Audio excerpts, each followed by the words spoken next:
Hello everyone, welcome to What If Deku was trained by Yujiro Hanma, Jack the Ripper, Garou and Sasaki Kojiro Part 1. Before we start, please go support ancalagonintheblack for writing that awesome fanfic. This is the translated version I made. There will be some wrong he or she calling here because it's translated, so let me clear this. Deku is a male in this story. Chapter 1. In the world, people had a special power being called quirk, which were known for giving powers to people, which developed, this being 80% of the world's population, and this made not everything a pretty story of roses with smiles from all over the world, since the rest of the percentage were quirkless people without a quirk, without any power, making them the outcasts of the entire society of heroes. Now in the hospital there were some people, being a green-haired girl, a green-haired boy, and a green-haired woman, being Inko Midoriya, Izumi Midoriya and Izuku Midoriya, these same ones. Izumi. I'm sure I'm going to be a great heroine, the strongest of all, stronger than All Might for sure. Izuku. No, if I become the strongest I'll even surpass you. Inko. The important thing is that both of them have a quirk to be like that, otherwise it wouldn't matter much. The boys nodded to see the doctor come in, a different one than the one in the original story who just sat in front of the children. Doctor. Well, Mrs. Midoriya, your daughter could have a fire quirk that she can launch from her hands. Izumi. You see, Izuku, I'm strong, I have a great quirk. Izuku. Just wait to see mine soon. Doctor. You don't have a quirk for that, little boy. But that Izuku stood still to look at the doctor, who looked at him as if nothing had happened. Doctor. You don't have a quirk, so if your dream was to be a hero, then I advise you not to try it. Inko. Thank you, doctor, see you now. He said this as he started to leave with the two children. When they arrived, Izuku was crying to see his mother. Izuku. Mom, can I be a hero without a quirk? Inko. About that I can tell you no. Didn't you hear what I told you before? Without a quirk you are simply nothing, and you are not even a normal person. Saying that, Izuku had his eyes wide open at what his mother told him, being about to leave, but listening as if his sister was starting to speak. Izumi. Rest assured that you are not my brother, you are simply that damn quirkless scum. Saying that, Izuku ran to his room, beginning to hear his mother saying something similar, causing him to start crying silently, suffering in his loneliness. The next day Izuku went to school with his sister. Bakugo. Hey Izuku, what's your quirk? Izuku. About that Kaken. Izumi. He's just a quirkless, can you believe it? He wants to be a hero despite that, but it seems he still doesn't understand that that's impossible for him. Izuku. Kaken.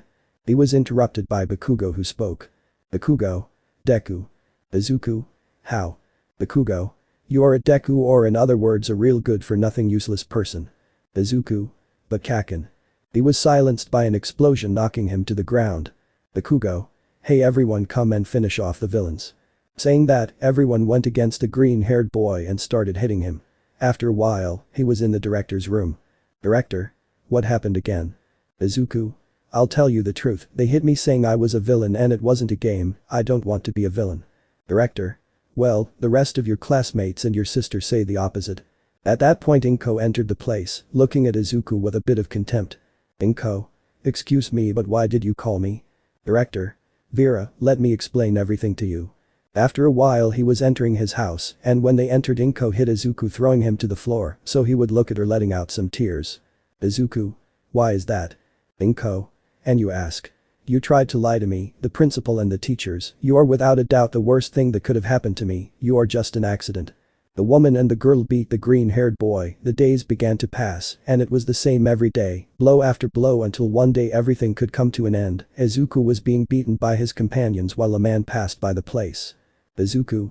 Please leave me alone, I don't want to be a villain, I didn't do anything wrong. Bakugo. What do you mean? You're just a quirkless, a villain, a monster. He said this while hitting him, causing the man who was listening to this to stop. When he finished ringing the bell everyone left, so that Izuku was about to get up, but he was going to fall so he would disappear, and at one point he would appear in someone's arms, although he couldn't see his face, because the sun didn't let him see it, only for him to faint. After a while all the children were coming out so that Inko could receive her daughter. Inko. Hey Izumi, where's that useless guy? Izumi. I don't know, last time I saw him he was being beaten in the schoolyard during recess. Inko. Let's go in for that useless thing. They walked to where the teacher was. Teacher? Is something wrong? Inko. Yes, my son is supposed to be in the yard. Teacher? Then come. They walked to the yard, seeing only a blood stain. Inko. Where is it? Teacher? I wasn't supposed to be around here. They began to look for him to see through the cameras how when the little boy was about to fall a man grabbed him to take him. Because of this they began to call the police. The next day Izuku began to wake up, seeing that he was in a kind of room for him to get up, seeing the bandages on his body. But he did not give it much importance. He walked to leave the room, seeing a quiet place. Izuku. Where am I? Man. It's my house. Hearing that voice, he looked behind him and saw a man who was quite strong by the looks of him. He was a white-haired man with ribbons on his body as if he had trained, wearing white pants with a yellow belt and black shoes. Man. I brought you, my name is Garou. Izuku. You are Garou the human monster. Garou? Yes, the same one. Izuku. My name is Izuku, why did you bring me here? Garou. I did it because I could see what those other boys were doing to you. Tell me one thing, why doesn't your family do anything about it? Izuku. That's because my family hates me, they also hit me and more things, that's why I can't say anything, I always get the worst. Garou. Tell me boy, what is your dream? Izuku. My dream is to be a hero. Garou. Well in that case come. The boy walked following him until he reached a room where he found more people. Man 1. So the boy finally woke up. The red-haired man said it, somewhat tall like All Might with muscles almost like his. He had a black shirt like his pants as well as his shoes. He had a white belt apart from having a white shirt under the other black shirt. Man 2. Well, it's better for him to wake up now than in 2 years. This was said by a man who was wearing an elegant suit, but not like it was from a modern era, but rather a bit old. The trousers were wine-colored and there was a kind of shirt on his shoulders, with a light blue shirt, and underneath this another white one. He had a hat of the same wine color with some feathers, and also a chain that connected to a magnifying glass over his right eye. He was a white-haired man with shoulder-length hair and a mustache of the same color. Old man. Don't be like that, this is better than nothing, right? He said it with a smile, a man who was obviously somewhat old, white hair reaching his waist tied with 2 strands going over his face, one on each side. He had Japanese clothes from antiquity being a red and orange kimono having the top of a white shirt. He had wooden shoes just like the samurai used to wear. Izuku. You guys are awesome. Garou. Do you know them? Izuku. Yes, the first one to speak is Yujiro Hanma, known as the Ogre, a very dangerous martial artist. Yujiro. Someone did their homework. Izuku. The other one was Jack the Ripper, a fearsome murderer who scares me a little now, but this guy is incredible. Jack. Boy, this kid turns out to be quite the gentleman and quite sincere. Izuku. And the last one is Sasaki Kojiro, someone who has never won, but is an impressive swordsman with a skill that no other swordsman can have, that is, he can cut a hummingbird in mid-flight. Sasaki. I like this kid a lot. Izuku. They are impressive people whose quirk is unknown, just like Garou. Saying that they started laughing as if the child had told a very good joke, but the little green-haired boy had a look of noticeable confusion, because he didn't understand what was happening at that moment. Izuku. I don't understand, did I say something funny? Yujiro. Hahaha, of course little one. Izuku. What did I say? Sasaki. The thing is, we don't have a quirk. Izuku. Wait, are they quirkless? Jack. I'm afraid so, we are quirkless. Izuku. So that's great, quirkless people can defeat heroes, it's great. Garou. Listen everyone, the little one's dream is to be a great hero. Saying that they began to look at him. Izuku. Is something wrong? Yujiro. Tell me little one, what is your view towards the heroes of today? Izuku. They're just people with a quirk who save people. Jack. And who do you think is a hero? What is a hero? Izuku. A hero is one who saves people no matter what, they don't care what happens to them, but what they care about is the well-being of other people. They don't care how they see them, because regardless of the looks they will continue saving people without wanting to receive something in return. They don't care about fame, fortune, women, they only follow one path, and it is that of justice. Garou. Well, what do you say? Jack. First I want to know this kid's story. Garou. Hey dwarf, start telling your whole life now. Izuku. Yes. The boy began to explain his entire life in front of the adults who listened attentively so that they could understand the situation. Garou. Well, since you heard him you have to make a decision, I vote for him to stay. Sasaki. He's just a kid who's looking for a pretty good goal with meaning, so I say he gets my vote. Jack. He had a life almost like mine, but nevertheless I can see that he did not remain silent in the darkness. He continues with that justice just like the justice of Hercules. I say that he stays, he has my vote. The little green-haired boy looked at Yujiro who was smiling. Yujiro. Well, it seems that everyone accepted so they leave me no choice, so if you have my vote you can stay. Garou. Okay Izuku, now you have to know something, you're going to stay, and we're going to train you so you can become strong enough to fulfill your dream, but you have to understand something. Izuku. What? Yujiro. Are these people who people call heroes? Jack. They really aren't. Izuku. What are you talking about? Sasaki. Look Izuku, let's say that Jack is someone who in a rather surprising way can't see the truth in people no matter what happens, he knows when they want to deceive him. Jack. You see, little Izuku, those they call heroes nowadays are actually people who proclaim themselves with a title, even though it is actually a complete lie. The truth is that they all seek fame, fortune, women, and others simply want to show how strong they are like Endeavor, that is why you have to understand that none of them are true heroes. Izuku. So they're all fake. Eru. We haven't been to the city for a while, but when we finish training you, you'll be able to see the truth of everything and know who's a hero and who's not. Izuku. Then I want to start training. Eru. Relax little one, today is your last day of rest because from tomorrow you will begin to train harder. Izuku. Okay, I'll do it. He said it happily looking at those people who could only have a smile. Chapter 2. In the house where Izuku was, he was sleeping in a bed, being comfortable in it, as if it had been the most comfortable time of his life. He would have continued sleeping if it weren't for the fact that a certain white-haired man came to Izuku's room to take it without him being able to wake up. Something a little impressive to walk to a lake where he threw the boy causing him to wake up immediately so that he could look everywhere until he managed to see Garou in the place. Izuku. Why did you throw me into the water? Was there no other way to wake me up? Garou. First I threw you because you still hadn't woken up, I just did it, and second I thought the most fun way would be to throw you into the water, so come out we have to start. Izuku went out to dry off and check the time, surprising him a little. Izuku. It's 6 in the morning and you want to start training right now. Garou. Yes, I have to make you strong, that's why you're going to train until you're exhausted, I'm going to train you 3 times more than your body can handle. Izuku. I guess I don't have many options other than this. She said this to start eating breakfast until she finished so she could start going out with Garou who put some clothes on her. Izuku. Garou-sensei. Garou. What's wrong? Izuku. These clothes are a bit heavy. Garou. Better because we're going to be training with weight on your body and it's important to have that heavy clothing. Apart from that, first we're going to run a little, next is going to be some push-ups, you're going to be lifting some heavy things, we'll try to do some sit-ups, you'll be punching a tree, and lastly you're going to train martial arts. Izuku. Okay. The boy began to run with a human monster, noticing that they were in a kind of mountain. Clarification: Izuku is 4 years old, from that age he could begin his training. When they finished running, Garou looked at where Izuku was as he was crawling on the floor. Izuku. I'm very tired. Garou. Come on, you're not done with any of this yet, we're just starting, but since you're on the floor, we'll start with the push-ups. Izuku. It's okay Garou-sensei. He said this as he began to do some push-ups, but at one point he felt an extra weight as he watched Garou sit on top of him. Garou. Come on, this is part of the training, begin. Izuku. Yes, Garou-sensei. During that day Izuku tried to give his best even though he ended up fainting. The next day they only began to do something similar, so that they began to spend time in that way with Garou's training, which made Izuku strive to the maximum without stopping, spending 3 years in which Izuku increased his strength apart from having learned Garou's martial arts, proving to be a prodigy at that. Now he was breaking a large rock with only his fists. Yujiro. Hey Brad. Izuku looked at Yujiro who was staring at him with a smile. Izuku. What's wrong Yujiro? Yujiro. Get ready because I have to train you soon. They walked until they reached a part of the forest. Izuku.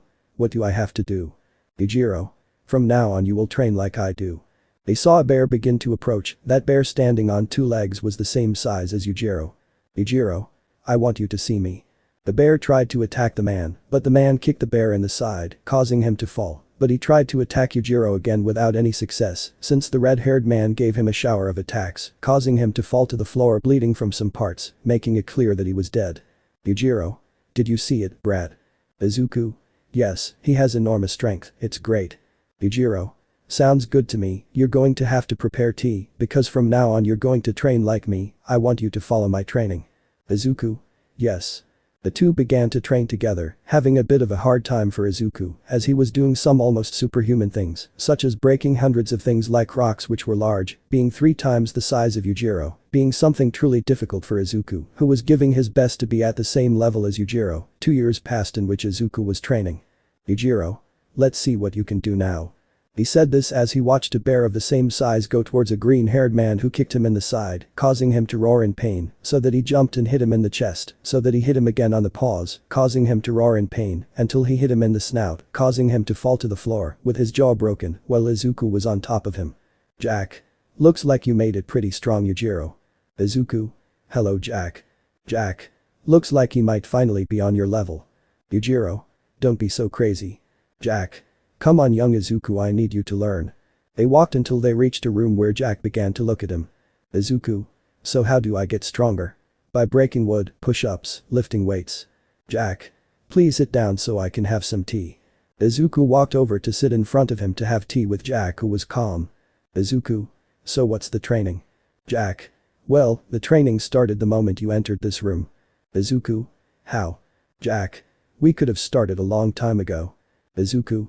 Then I have to. Jack. I want you to beat me in a fight, show me how strong you can become with all the training you've had so far. Izuku. If that's what you want.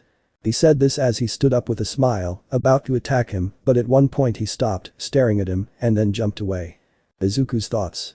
If I had attacked him, he would have finished me off. Jack. What's wrong, sir? I'm waiting for you. Izuku. What the hell, better start. He tried to go against him, but at one point he stopped because a knife passed near him and he saw from the side the knife that was stuck in the floor. Izuku. Any more and that would have cut me off, but how? I look where it came from, noticing a small thread. Izuku. Piano wire. Jack. Yeah, it was just a little trick. He said this to make him throw other knives somewhere else, causing it to start colliding with some piano strings, causing the knives to go against Izuku, who was dodging it with some difficulty until he stopped to see how they were stuck in the floor. Izuku. Looks like your tricks are over. Jack. I'm afraid not. Izuku went against him, but saw how Jack clenched his fists, causing that from one moment to the next, he ended up making the piano strings end up tying himself to his body, making him unable to move. He tried to free himself, but noticed the edge of a knife near his neck. Jack. You see, it was just a ruse. Izuku. Then I never had a chance to fight you. Jack. You are wrong, sir, when you were about to attack me, but you moved away. Izuku. But no one can be so relaxed in return that. He stood thinking, seeing the truth before Jack, who was calm and spoke to finish the sentence. Jack. In exchange for it being a deception, all this time I was deceiving you, or in other words, I was playing with your mind. Izuku. So this is what the training is going to be about, you're going to be playing with my mind, tricking me until I can do the same, right? Jack. Yeah, and now you have to free yourself. Since then Izuku had to learn to be able to be the same as Jack, the deceptions, the movements with knives apart from the piano strings and more things which only complicated things in Jack's art, although it was more difficult than the boy anticipated, having some problems with the attempt to deceive Jack, since part of the training was about being able to deceive Jack, but he never succeeded, and more trying to be someone who came to see the truth and by far surpassing Izuku in many things. 3 years passed in which that happened, and now Izuku found himself in front of Jack drinking some tea. Jack. Well, Izuku, you've become quite the gentleman. Izuku. It was thanks to you, Jack-sensei, you are someone quite difficult to fool, and I still haven't succeeded. Jack. It's okay, you'll be able to fool me one of these days, you just have to wait a little while, and you'll be able to. The door was opened by Sasaki, who walked in front of them. Sasaki. Come on, Izuku, it's my turn to teach you. Izuku. It's okay, Mr. Sasaki. He got up to walk to the forest, looking at Sasaki, who took out 4 wooden swords, the most precise being katana, of which 2 of these he threw at Izuku, who caught it and threw one to the ground. Izuku. What am I supposed to do? Sasaki. You have to attack me with everything you have, at least land a hit. Izuku. As you wish. He launched himself at Sasaki, trying to hit him with the wooden swords, but he couldn't do anything because the old man managed to keep him at bay, making him step back and stare at him. Izuku. It's better than I thought, Master Sasaki. Sasaki. Well, you're going to need more than just flattery if you want to hit me. Izuku. The thing is, I'm not in my sauna. Sasaki. So what's your name? She watched as he dropped the swords to the floor. Izuku. This one.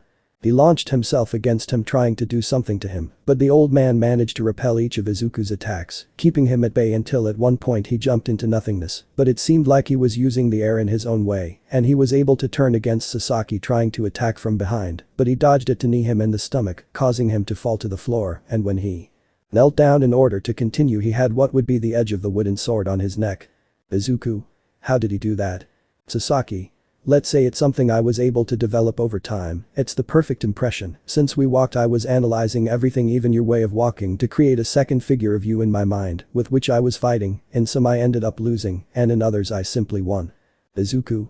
That's great, I want to learn it. Sasaki. And you will do it. He said this so that they would begin training by having him learn the art of the sword and at the same time the perfect impression having some fights with Sasaki, learning a lot from him to the point of giving a decent fight to the swordsman who was fighting against the green-haired man.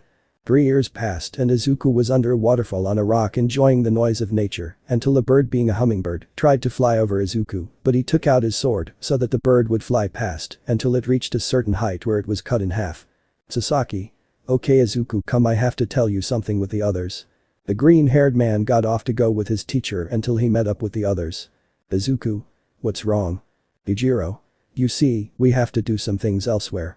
Héroe. And as we leave, this will be your home from now on. Sasaki. Take good care of it and clean it up a bit. Jack. Always remember to be a gentleman, no matter what happens you have to be, and always see the truth of things. Izuku. Okay. Héroe. Anyway, we're leaving. You better be a good hero. Sasaki. Leave what you know how to be.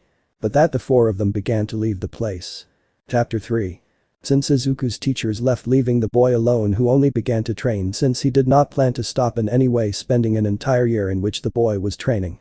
Now in another part of the city a person was walking, if he could be called that way, since it was Nezu, the director of the UA, who was walking calmly without problem, being a few days before UA classes began, although he had some problems. Nezu.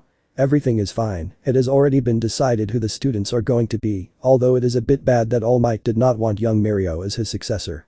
He walked calmly until a villain stood in front of him, just like the one behind him. Villain 1. This is the director of the UA? I expected something much better. Villain 2. Whatever, it doesn't matter, we have to take him so we can ask for money for his kidnapping. Nezu. I advise you not to do that since you don't know me to begin with. Nezu's thoughts. These people are dangerous from what I can see, but I don't have much I can do either. I looked everywhere. Villain 1. Nice try shorty, now we're gonna. He was interrupted because someone kicked him, sending him flying, and by the neck he was knocked unconscious, so he could go against the other villain, who received a shower of blows, causing him to fall to the ground unconscious. Izuku. Don't attack those who don't have a chance to do something. Nezu. Thank you, young man. Izuku. No need to thank you. Nezu. Or I see, how much do you want? Izuku. Wait, what? Nezu. Yes, how much money do you want for saving me? Izuku. Look shorty, if I saved you it was because yes, I don't like to see people suffer, because I'm going to save them no matter what happens, now you can leave me alone. He said it to leave the place. Nezu. I didn't expect that. The director continued his walk so that he would be close to a beach, and when he looked at the beach he noticed the trash on it, although if he looked closer he could notice someone moving the trash, it being the same boy from before, so he approached. Nezu. Hey young man. Izuku.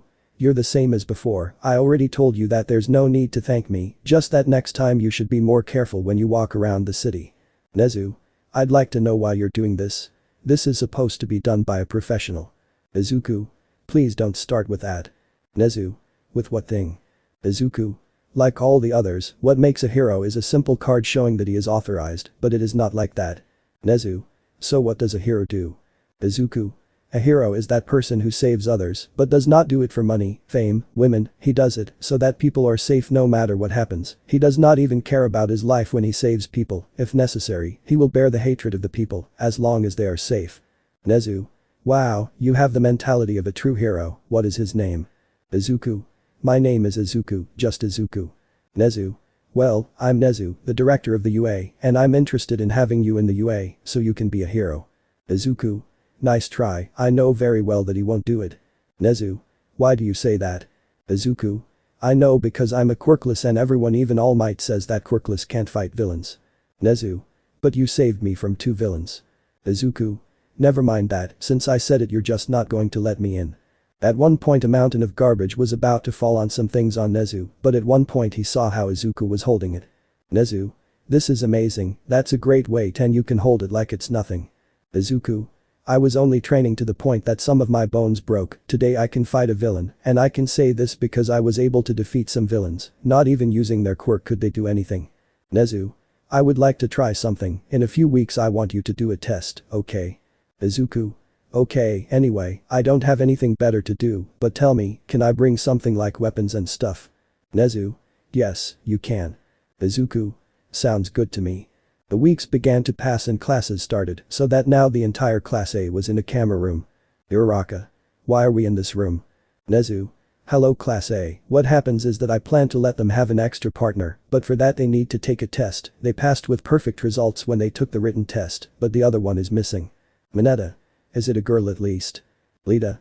Don't start with it you little pervert. Nezu. To start with, she's not a girl, and secondly, I need someone to try to make me look like I fainted. Some people were thinking that when they said that. Mina. I can be me, I have no problems with that. Nezu. So in that case Aizawa will show him where to go. He said this as the pink-haired girl began to leave. Some time passed and Nezu pressed a button to open the doors and they saw a boy begin to run at a certain speed. Lita. Director, I would like to know why that boy has swords. He said this while everyone looked at a green-haired man that only two people recognized. Nezu. Let's just say he asked me if he could bring them. They saw how he was close to the robots and began to break them using only his fists and kicks, destroying them as if they were nothing in front of him, surprising some with how he was doing all that. Haminari. He's very fast. Momo. What will your quirk be? I watched him do all that until he got to a part where there were no more robots. Izuku. There's no more, I think I'm done with everyone. At one point I heard how they started to destroy some things to see the 0 points. Izuku. I think I have to destroy it to end it all. At one point I noticed a girl who was apparently unconscious lying on the floor, about to be stepped on by the 0 points. Izuku. This is bad, I don't have to let this happen to him. The boy began to run at great speed so that when he was close to the 0 points that was going to crush the girl, Izuku immediately took out his swords to cut off the 0 points foot, making him unable to step on the girl. He was about to fall, but Izuku took the girl in his arms to start running, avoiding being crushed by the 0 points that fell to the ground, followed by Izuku, carefully leaving the girl on a bench. Izuku. I'll be right back, I'll be a few moments. Izuku went to where the 0 points head was, and with his swords, he began to cut it mercilessly, causing it to end up in pieces before everyone's eyes. Izuku. Just junk.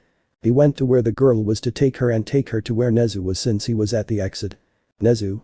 You did quite well young Izuku. Izuku. Director, this girl was at the test field, I think they forgot to check the field. Nezu. It's not that, we needed someone to take care of him looking helpless. Izuku. I already see a third test after all, well did I pass or what? Nezu. If you passed successfully. Aizawa. Not yet, I want you to do one last test. Izuku. Okay. Aizawa. First of all, I want you to go get changed.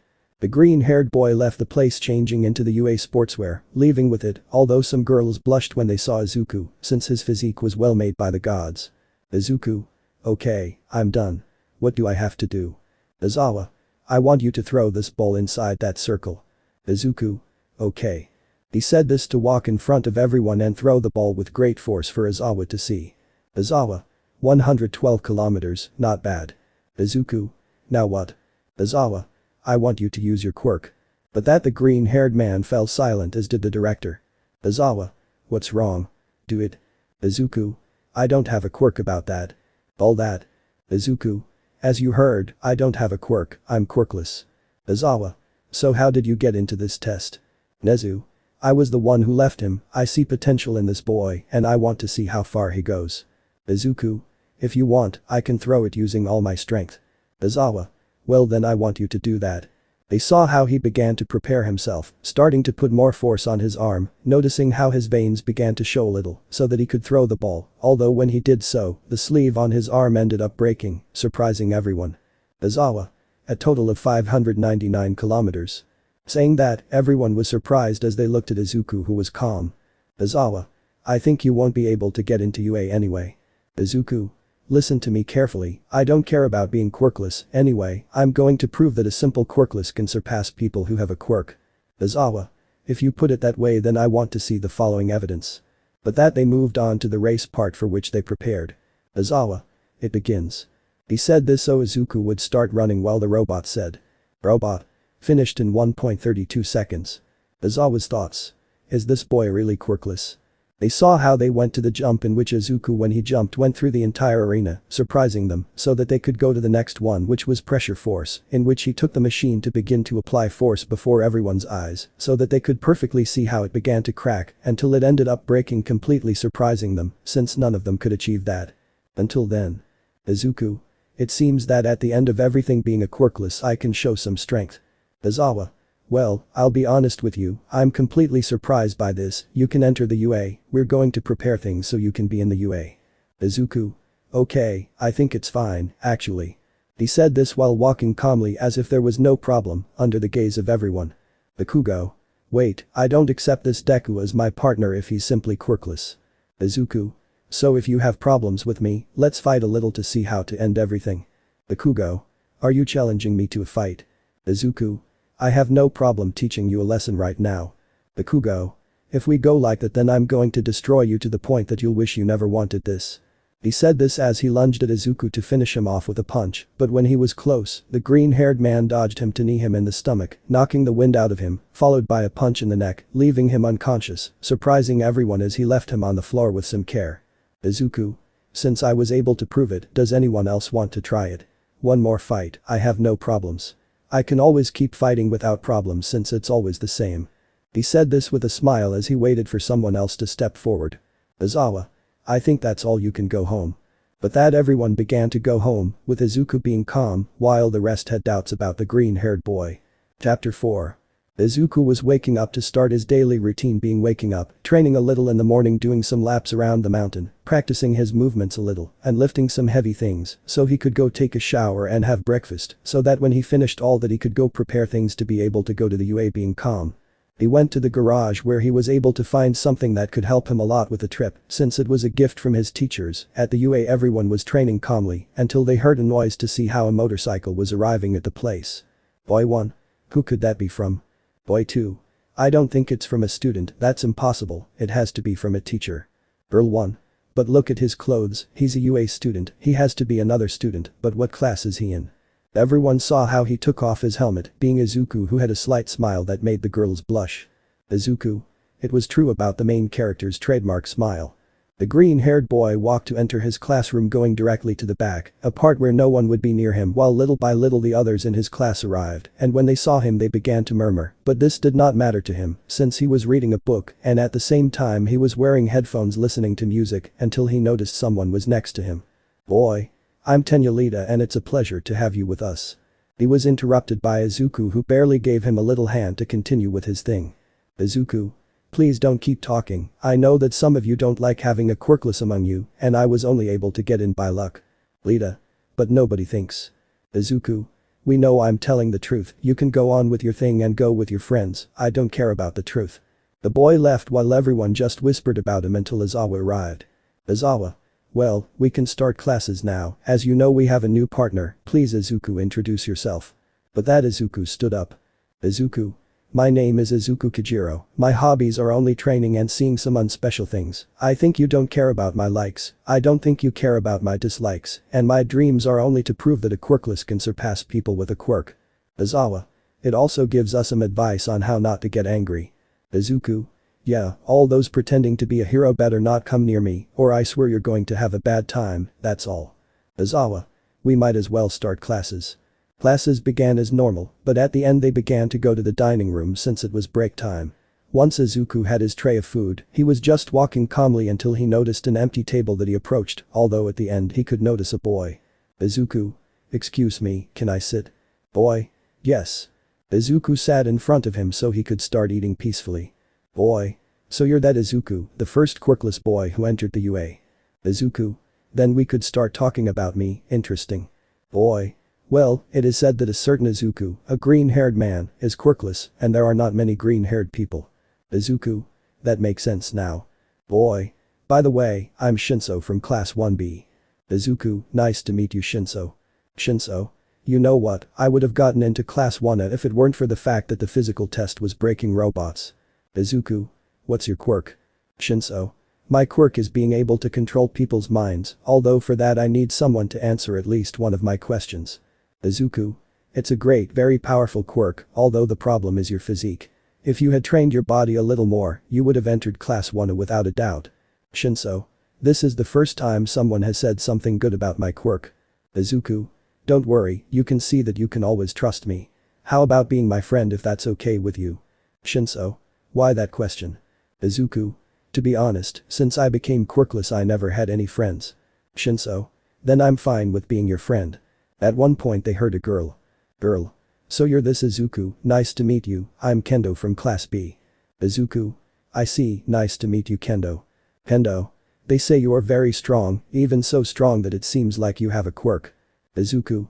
Well, I've been training for years in every way. Kendo. So you even train in martial arts? Izuku. Yes, I had a good teacher. Kendo. Who was your teacher? Izuku. Well, my master was Garou the human monster. Kendo.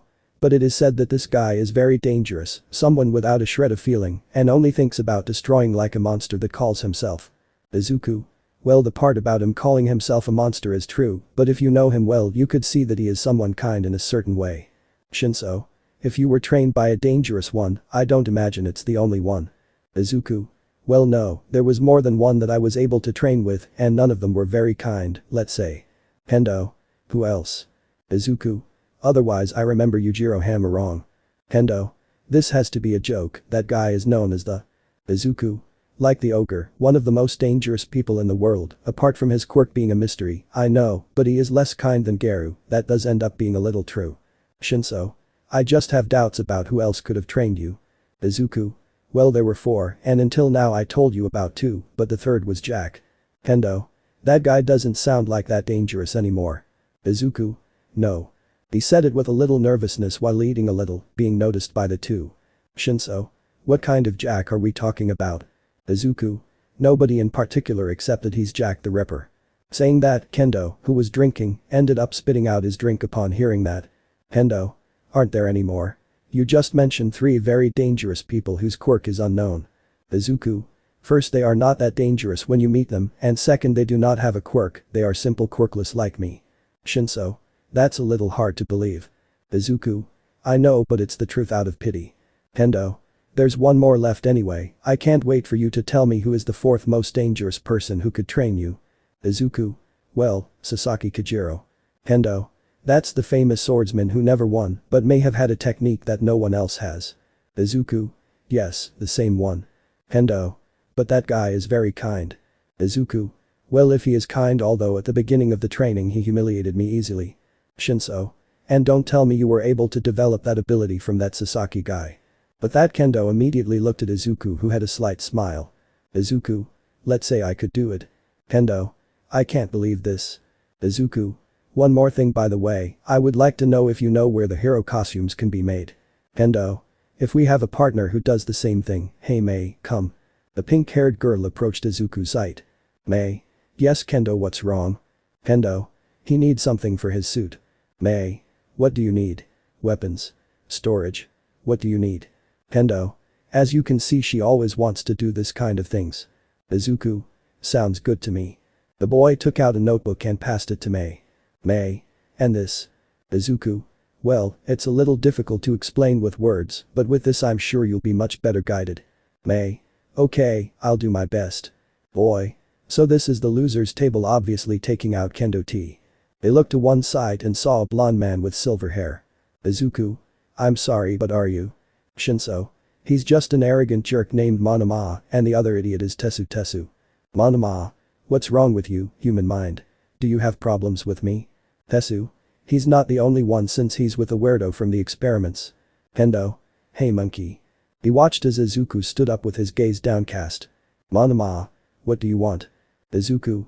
Look and listen to me carefully, you piece of human trash, you better leave because if you mess with my friends, you mess with me. Monoma. And what is a piece of trash like you going to do to me? You're just quirkless. Izuku. Well, for your information, this quirkless trash that you call knows how to tear a person's flesh, vital points that will give you a slow and painful death. At that, he raised his gaze, revealing a sadistic smile with a blood instinct that Monoma and Tesu felt, causing them to take a step back. Izuku. Haha, arms, legs, throat, stomach, tendons, bandages, eyes, ears, so many options to kill and disembowel, but so little time, what can I choose? But that they took more steps back, making everyone look at them. Tesu. What do you want? Izuku. Stop bothering my friend or I'll pay you a little visit at your house, I swear you'll suffer without mercy. Monoma. I don't care, you don't scare me, but you're not worth it either. He said this as he turned around and walked away with Tesu trembling with noticeable fear so that Izuku could sit down calm again. Kendo. What did you do? Mei. It's true, it seems like they're really afraid of you. Izuku. Well, let's say that Jack helped me to be able to use the killer instinct to my advantage and many more things. At that point I rang the bell, causing him to get up. Izuku. Well, if you let me, I have to go and May trusts you to do it. May. Rest assured, I will do that. He said it with a smile as he was opening the notebook to start reading it, and Izuku went to his classroom where he stayed quietly until classes ended so they could start leaving. Momo. Hey, you're Izuku, right? Izuku. Yes, and you're Momo if I remember correctly. Momo. Yes, I would like to know what happened in the cafeteria. Kirishima. That's right, you made them afraid of you. Izuku.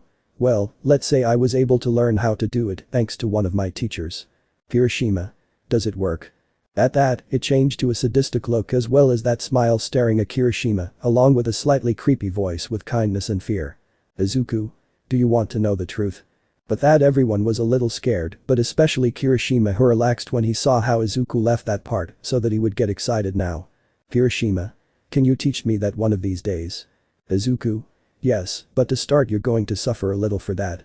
Kirishima. I want to learn how to do it anyway. Izuku. Fine, but keep in mind that I warned you. They saw how he went towards a motorcycle which he got on calmly. Lita. Wait, is that yours? Izuku. Yes. Lita. But you're too young to do something like this. Izuku. And you're too annoying to actually be doing this, like entering the academy. He said this as he began to put on his helmet and walked away as if he didn't care about anything at the moment. Izumi. That quirkless, just wait for mother to see you in front of her and put you in your place, or maybe she'll need your help. Bakugo. I can't believe he was actually able to enter this academy. I have to know how he became strong, although I don't think he's as strong as I imagine. Izumi. But I knock you out. Bakugo. That doesn't count. The two of them looked where Izuku went. Chapter 5.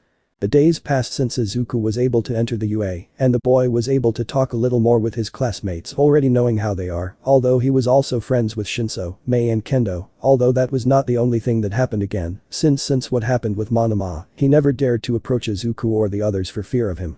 Now Class A was in their classroom as always, being calm and talking to each other since the teacher had not arrived yet. Mina.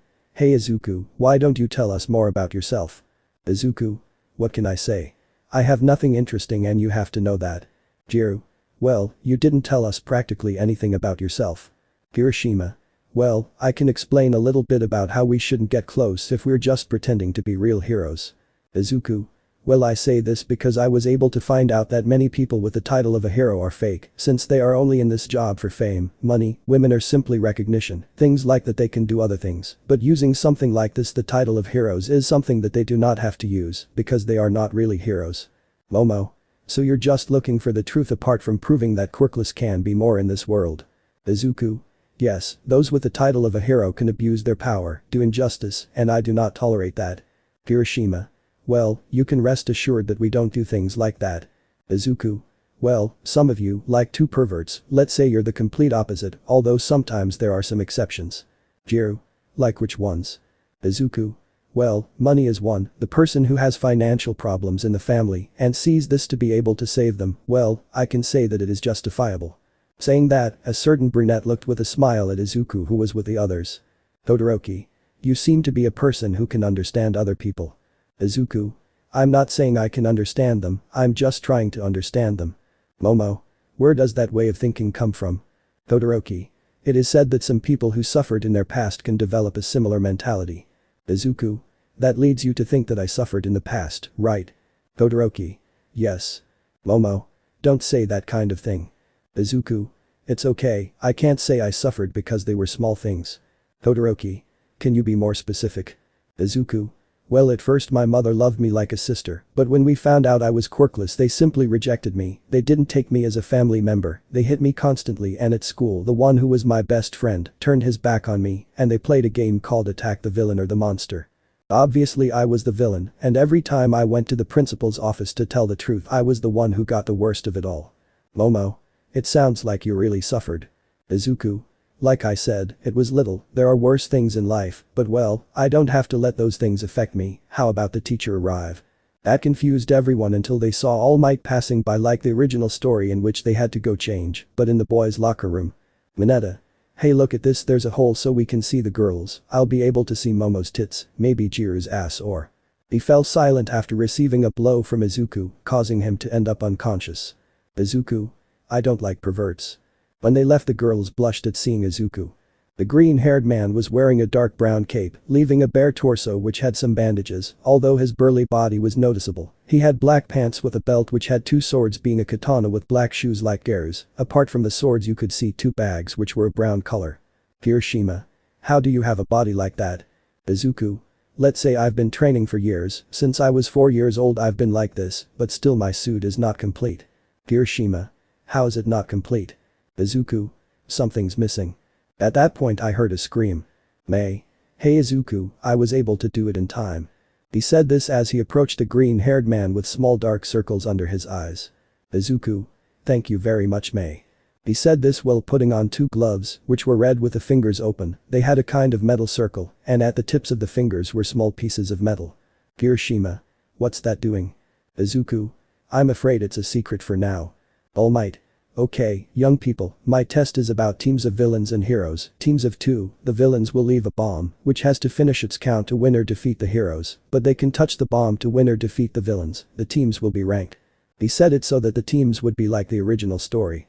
All Might.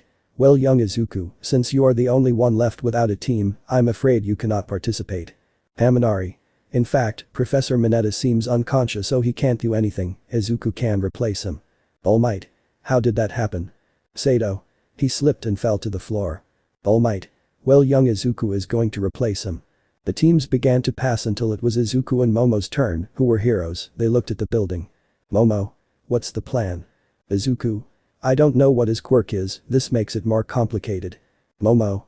If it helps, Todoroki can make eyes, and Shoji can make more parts of his body. Izuku. That makes it easier for me. All Might. Begin. Momo. How do we get in? Izuku. Like this. He said this as he was opening the door to get in. Shoji. They're coming in, I can hear them. Todoroki. Do something, get on the roof. The boy listened so that Todoroki froze the entire building from below, while Izuku and Momo were on top of the ice. The green-haired boy, using his feet, was able to hold onto the walls, while Momo was in his arms somewhat blushed. Momo. Thank you. Izuku. You're welcome, it seems they tried to freeze us, I'll try to do it a little faster. He said this to carry her in his arms. Shoji. I don't hear anything anymore, it seems like we won. Todoroki. But they don't say we won, that means they can still move, we have to go after them. He said this to start walking with Shoji, but when they were about to go somewhere, Shoji received a blow causing him to fall down the stairs, so Todoroki could see Izuku and Momo, who just walked away. Todoroki. I find it hard to believe that you were actually able to escape, but in the end you did. Izuku. And I find it hard to believe that you can actually stand up to me. Hey Momo, go get the bomb. Momo. But. Izuku. This guy seems to be on another level, so I need you to do that. The brunette did as she was told and started running. Todoroki. I'm not going to let that happen. I throw some ice, but it was destroyed by Izuku's sword. Izuku. You need more than that. The Vickler began to throw more ice, while Izuku began to destroy all the ice in front of him, as if it were nothing before Todoroki's gaze, who stopped at one point. Todoroki. I'm tired of this, let's fight one-on-one. Izuku. Sounds good to me. I put away my swords as I looked at him. Izuku. Come on, come. The Vi-color went against him to try to hit him, but Izuku dodged it to kick him in the stomach, moving him away so that he would go against him, starting to hit him hard, while Todoroki could only manage to cover himself from the blows that the green-haired man was giving until at one point he tried to make a barricade, but Izuku dodged it with a jump so that when he came down, he stepped on Todoroki's stomach, causing him to spit saliva, followed by receiving a blow that sent him against a door, breaking it. Izuku. You're gonna need more than that. He was approaching the Vickler, which came out trying to hit him, but failed completely against Izuku, so that at one point they collided fists, but instead of doing a strength fight, Izuku immediately moved away. Todoroki. I'm sorry if I broke my promise a little. He said this while looking at how part of Izuku's arm was frozen, but with one blow he was able to break it. Izuku. It's okay, you can't do that much since you need more than this, to be honest. He said it with a smile. Izuku. Besides, I imagined this, that's why I did this. Todoroki. What thing? He saw how he squeezed his hand, causing threads to appear which tied Todoroki, who was surprised like everyone else. Todoroki. How? Izuku. I led you into a trap, think about it for a moment. Todoroki. Things aren't over. At one point Shoji appeared and was about to attack Izuku, but he had a smile on his face. Izuku. It's a shame your surprise didn't work.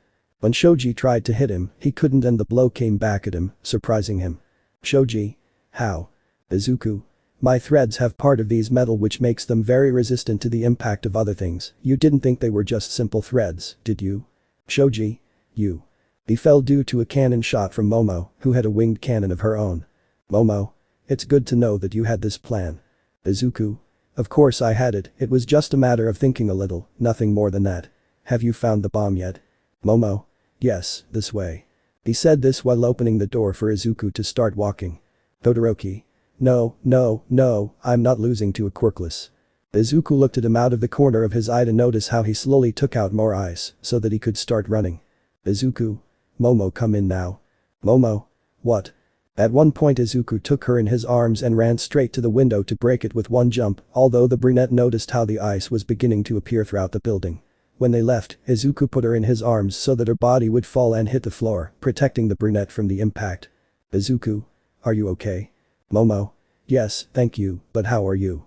Izuku. I'm fine and we have the bomb. He said it so that with his strings he would make the bomb fall in front of him and touch it. Momo.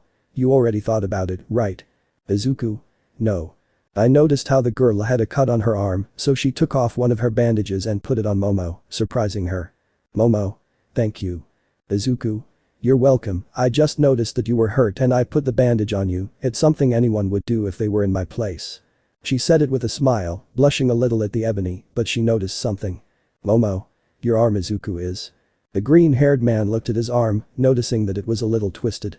Izuku. This, I guess the adrenaline didn't let me see it, but oh well, I better take care of this. She saw how he took off one of his bandages to put it in his mouth, and with a strong and quick movement, he put his bone in its place, but he showed a face of pain at first, but little by little, it changed to a more relaxed one, surprising the brunette. Momo. How do you do that? Izuku. Worse things have happened to me. All Might. The heroes win. Izuku. It took a while.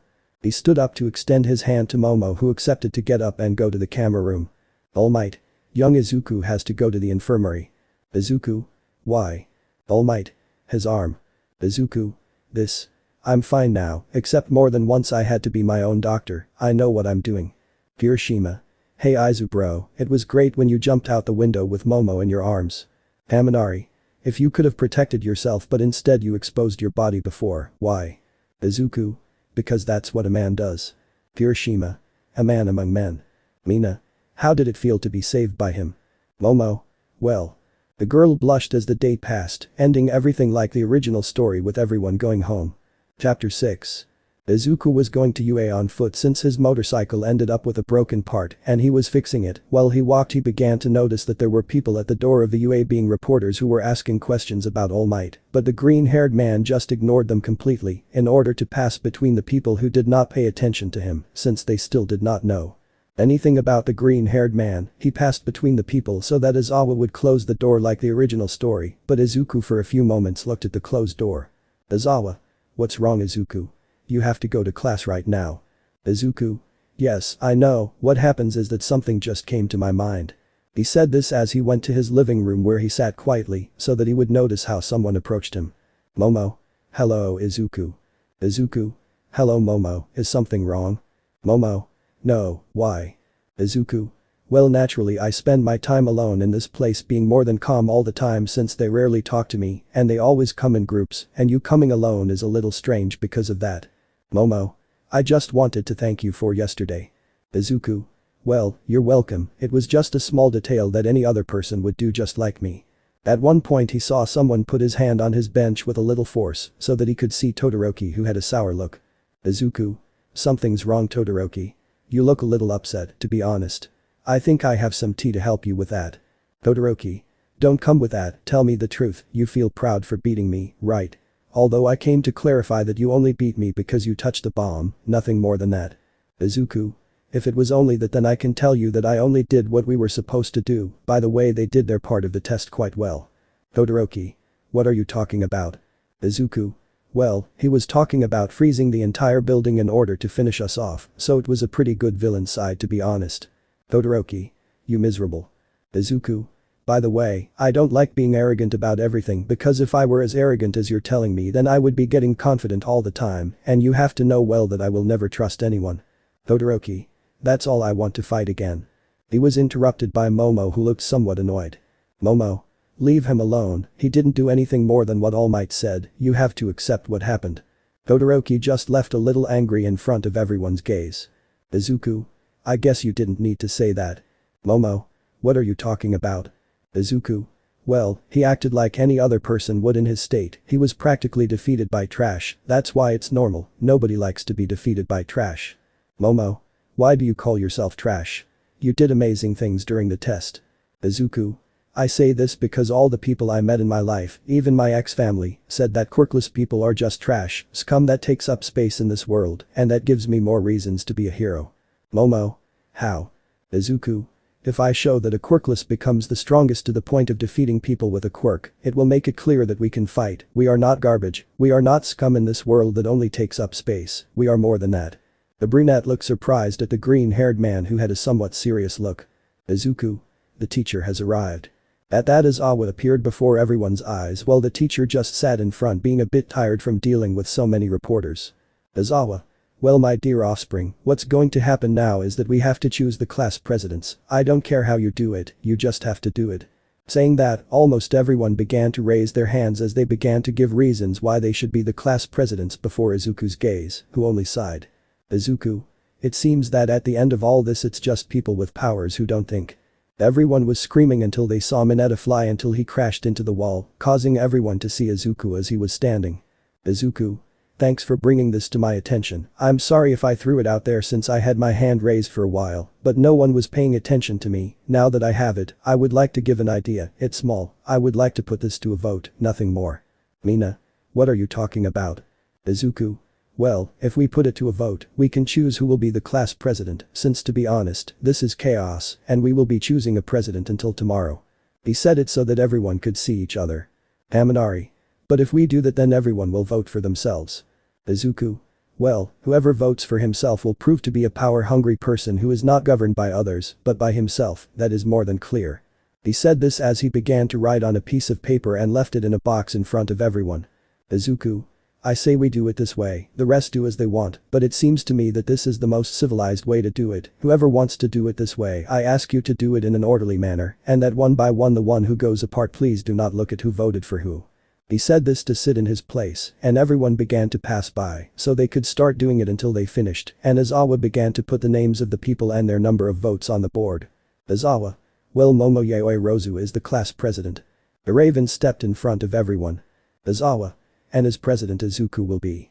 With that, the green-haired boy stepped forward, standing next to Momo, who only gave a short speech, so that everyone could go back to their places, continuing with classes until it was time for a break, causing them to go eat, where Izuku went to where his friends were. Izuku. Well it seems that in the end everything is going well I guess. May. I find it a little strange that none of the reporters asked about you. Izuku.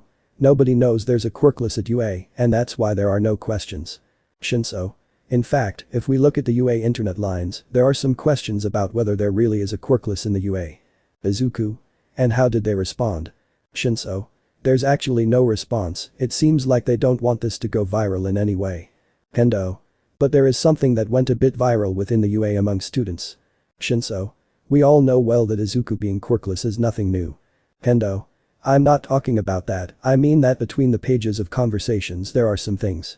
And that he showed how there were some photos of Izuku in his hero suit, apart from how some things from All Might's test were done like the part where he had to jump out the window with Momo in his arms.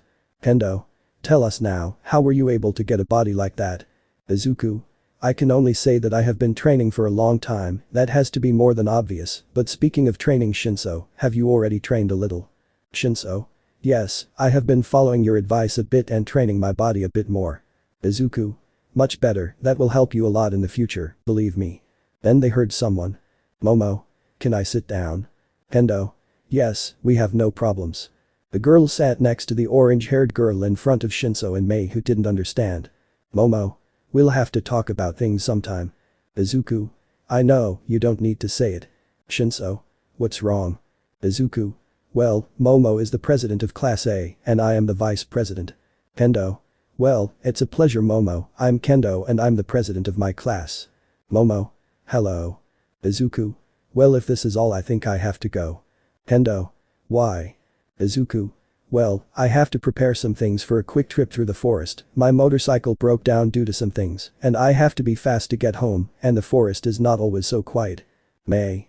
Before you go I want you to know that I am working on some improvements to the bags. Izuku. Well thanks May, I just hope you don't make too many changes.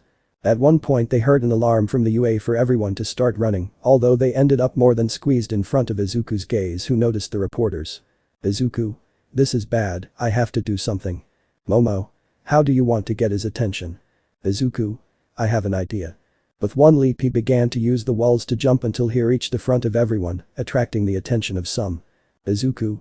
If everyone can hear me then they have to know that they are just reporters, if they look out the window they can see a crowd of reporters and nothing more. Saying that, some began to look out the window to understand what was happening and begin to leave the place. After a while, everyone was in their corresponding classrooms, calmer than before. Izawa. Okay, kids, tomorrow we're going to a test at the USJ, and you're going to have to wear your hero costumes, so try to come a little early. He said it so that some would start to get excited about such a thing, while Izuku was calm, after a while they were leaving, and the green-haired man was walking calmly, so that he could start preparing since he was about to start his run, but he noticed how a car, a limousine to be more specific, got in front of him, so that the door was opened by Momo. Momo. Do you want me to take you? Izuku. Yes, thanks. The boy got on to start leaving with the brunette, as well as saying where they had to take him. Momo. So Izuku, how did you get so strong? Izuku. I was just training as much as I could until I was exhausted, sometimes I was fighting with my teachers to become stronger and other times against some animals. Momo. Okay, but tell me, are you capable of defeating someone like Todoroki? Izuku. I never fight against someone like him since he shows great potential, but I think I can defeat him. At that point he noticed how the girl took his hand making him look at her. Momo. I would like to ask you a favor, no matter how difficult it may seem. Izuku. Which one is it? Momo. My parents made a commitment with Todoroki's family, when I finish the academy I will have to marry him, but I don't want to. Izuku. You want me to stop that, how can I do it? Momo. You have to fight Todoroki in front of everyone and in front of my parents, if you defeat him they will cancel the arranged engagement. Izuku. Then I have to do that, it's something quite difficult, but if I remember correctly the sports festival is very close, and there I will be able to fight against him. Momo. So what do you say? Izuku. Well in this case I promise you that I will do everything possible to defeat Todoroki, I will cancel that arranged engagement, I swear you have my promise. He said it with a smile surprising Momo who had a slight blush. Momo. Thanks Izuku. At one point they stopped to let Izuku out. Izuku. Thanks for bringing me and keep in mind that I always keep my promise. She said this as she turned around and started walking, although the brunette noticed a dirt road through the forest, surprising her. Chapter 7. During the day everyone was calm and at the same time excited since that day they were going to go to USJ, so they were more than attentive to anything, although Izuku was calm in the place, but he noticed something, and it was that there were people in the window more than normal, mostly girls and some teachers. Kirishima. What are all those people doing looking at us through the windows? Jiro.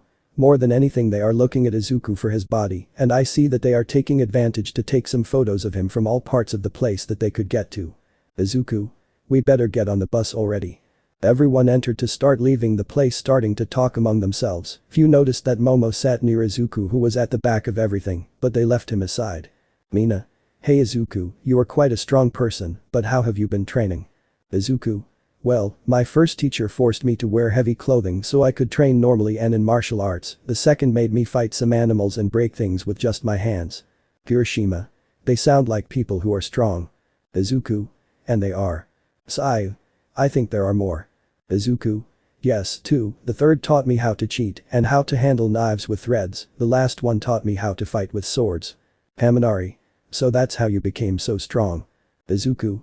Let's say yes, without the need to have a quirk I was able to make myself that strong, but I still have to make myself stronger if I want to fulfill my dream. Kirishima. It would be great if there was a way for people to have powers without the need for a quirk. Izuku. Actually there is. But that they stared at him so that he would notice this. Mina. Is there really a way to be it? Izuku. Yes but. They saw how he became more serious than before, causing even Izawa to notice him. Izuku. The thing is that that method includes a very important little detail that every person has to do. Kirishima. Which one is it? Izuku. Monster. Saying that, everyone showed a look of notable doubt at what the green-haired man said, who only had his gaze down. Izuku. The way to make myself more fit and in a way to make the path to gaining power much easier is to become a monster. I have to abandon what makes me human for that. Saying that, almost everyone was surprised until they arrived at the USJ, so they could get off the bus just to enter and see the huge place, but apart from that they saw 13 people in the place. 13. Hello students, these are the USJ places where rescue can be done due to natural disasters. At that point Aizawa approached so they could talk in a lower tone, being noticed by Izuku. 13. Where is he? Aizawa. He's out of time, he's not coming today. 13. Okay, everyone pay attention, all the rescues that are going to take place are in places like storms, fires, earthquakes and more things. Before he continued the lights failed so they could see how a portal was made in the middle of the place where the villains began to emerge. Hiroshima. Great, it even has its own villains. Aizawa. No, they're real villains, quickly 13 takes out the students. He said this as he jumped against the villains in front of everyone's gaze, who began to leave, but Izuku only watched as Aizawa fought. 13. Student Izuku comes. Before the green-haired man could answer, everyone was surrounded by villains. Kurogiri. Hello everyone, we are the League of Villains and we came too. He was interrupted as the metal part began to leave, so that everyone could see how Izuku used his threads to move it away from where he was. Izuku. Get everyone out of here, I've already fought villains in the past, I have experience in this. 13. But I can't. Izuku. Do what I ask, Aizawa can't take on everyone alone, get out and go get help. He said this and jumped into the fight before the eyes of everyone who saw how Aizawa was about to be attacked by a villain, but at one point he was kicked by Izuku who sent him flying. Aizawa. What are you doing? Izuku. The director forgot to tell him that before entering UA I was fighting villains, and I have experience in this. Aizawa. In that case, be careful. Izuku. Let's just see who defeats more villains. He said this so that they would start fighting, so that they would defeat some villains in front of everyone's eyes, who were a little surprised by how Izuku managed to hit some villains, defeating them as if it were nothing, but at one point they heard a scream to see Aizawa being tortured by the Nomu. Izuku. That thing is stronger than it looks. Before the Nomu broke another of Aizawa's arms, a knife was buried in his eye, causing him to scream in pain, while Izuku grabbed Aizawa and jumped away only to throw him towards the entire class, who caught Aizawa. Izuku. Everyone get out, Aizawa needs medical assistance, you have to go now. Momo. But. Izuku. Do what I told you right now. But that leader ran away from the place. Tamura. Well, someone stays to sacrifice themselves. Izuku. It seems you don't know me, you were the one who let the reporters in, right? Tamura. You think pretty well kid, you see you have no chance since the Nomu was created to kill All Might. Izuku. If I defeat him it's like defeating All Might, but more importantly he said he was created, then it's an experiment. Tamura. Nomu kills him. The Nomu went towards Izuku, who was barely able to dodge the beast that hit the ground, creating a cloud of dust, through which as Izuku left he kicked him in the jaw, followed by taking out a knife that he stuck in his knee, to kick him in the same side, causing him to kneel. Izuku. He's nervous anyway, I have to use that to my advantage, so I can buy time until everyone arrives. The Nomu tried to hit him, but he was able to block it, but the force of the blow made him go to one side of the place, so that he could take out the knife. Izuku. Come on monster, I'm going to destroy you. He said this so that the Nomu would launch itself against him, but the green-haired man was able to dodge it with one jump, so that everyone could see how he floated through the air. Toru. Can it fly? Haminari. But he said he doesn't have a quirk. Momo. Look no further, this enzyme is a thread, that's why it's in the air. Saying that, everyone noticed the fine thread of his feet. Izuku. I hope you brought an umbrella because it's going to rain. He said this while taking some knives out of his bag and throwing them into the air without everyone understanding, but they noticed how they collided with more threads, causing them to go towards the Nomu, who began to feel the knives digging into his body, causing him to feel a little uncomfortable because of the slight pain, but before he could move. Izuku had gotten down to start throwing more knives while running around him until he stopped. Tamura. That's not going to work at all. Izuku. I know, but if you get on your nerves leave enough time to do this.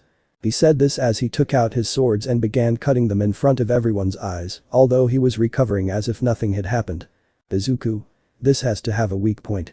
At one point the knives came out so that the Nomu could try to hit him, but Izuku was able to avoid it with difficulty, and with his threads, he tied it to the Nomu's wrist, only to squeeze his hand, and with that the Nomu's hand came out when it was cut by Izuku's threads, showing that this made him angry, so he hit Izuku full on one of the sides, sending him flying.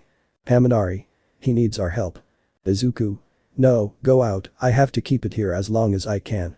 The Nomu launched himself against him, about to hit him, but Izuku, using his swords, tried to cover himself, but due to the force of the blow, the swords ended up breaking, while the blow hit him squarely, causing him to be sent flying and spit out some blood. Izuku. It's stronger than I thought, I have to do something about it.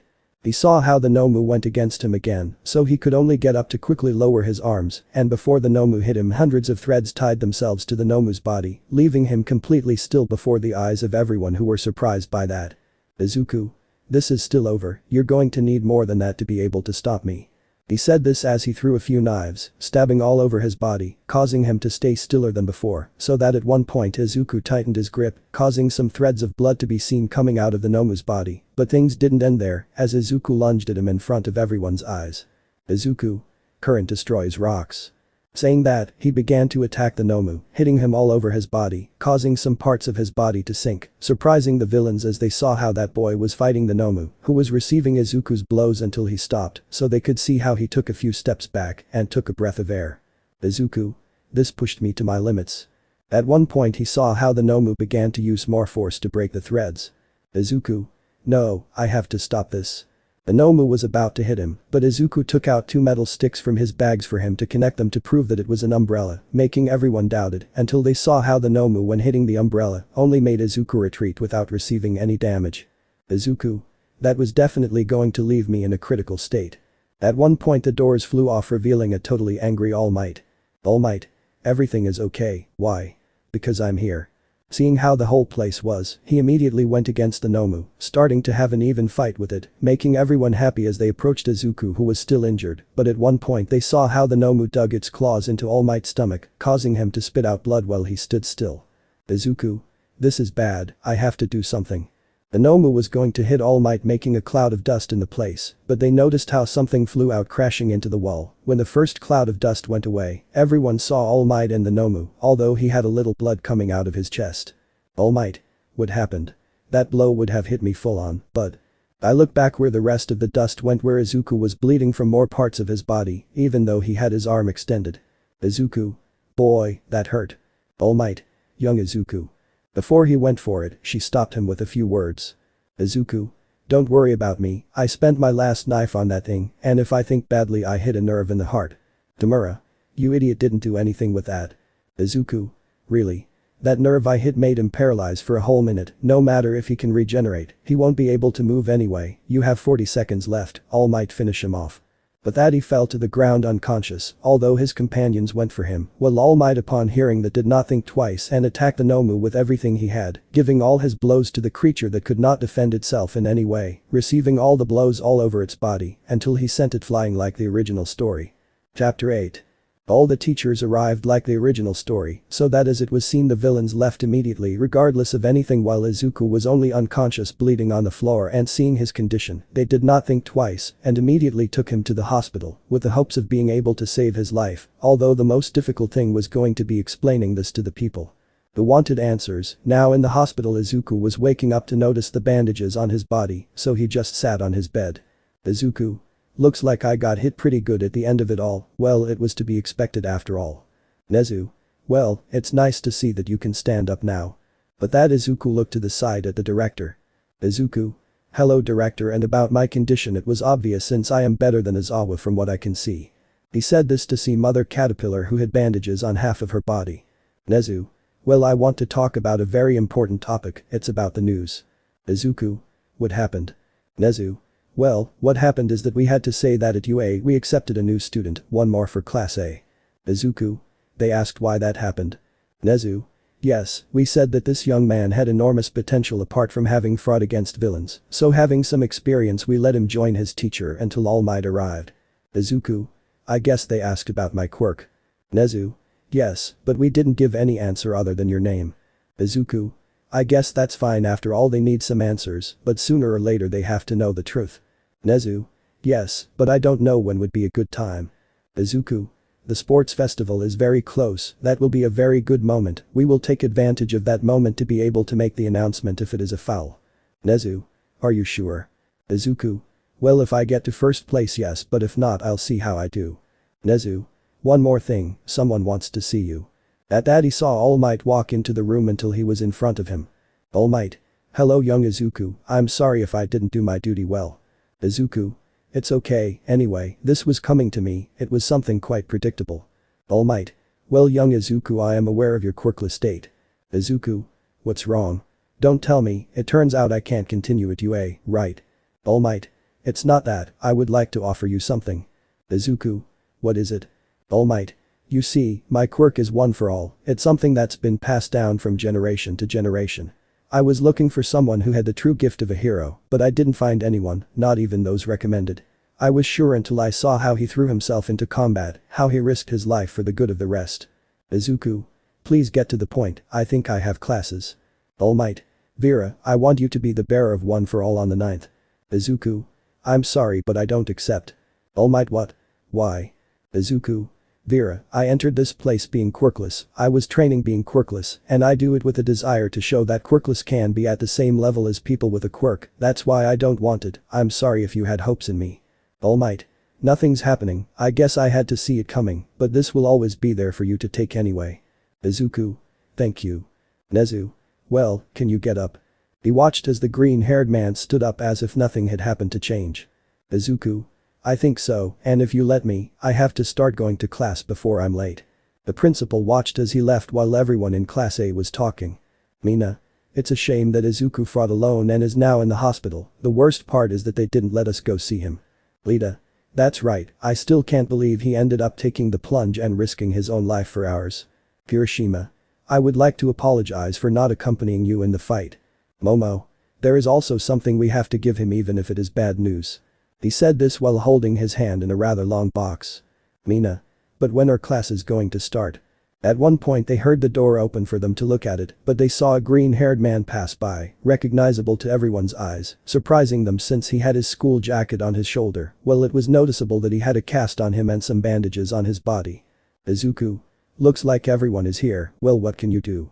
The green-haired man walked calmly to his place, while everyone was in shock as to how he was able to remain standing after everything that happened, but in the end they reacted. Kirishima. Izuku, you're alive. Izuku. Of course I'm alive, idiot, I wasn't going to die that easily because of that thing, they're going to need a lot more than that if what they want is to get rid of me. At one point he saw Momo approaching with that box. Momo. I don't know if it's of any use, but I brought this. He said this to open the box, showing the pieces of his swords, so that Izuku could take the handle of one of them before everyone's eyes. Izuku. Well it seems they put the pieces together, but Mei isn't going to like this at all. Kirishima. Why? And who is Mei? Izuku. Well, Mei is the one who made these swords, I asked her for them on occasion, that's all. He said this to put the piece back in the box. Izuku. Well, there's nothing we can do now, I have to tell him. Kirishima. I almost forgot, I'm sorry I wasn't fighting by your side. Izuku.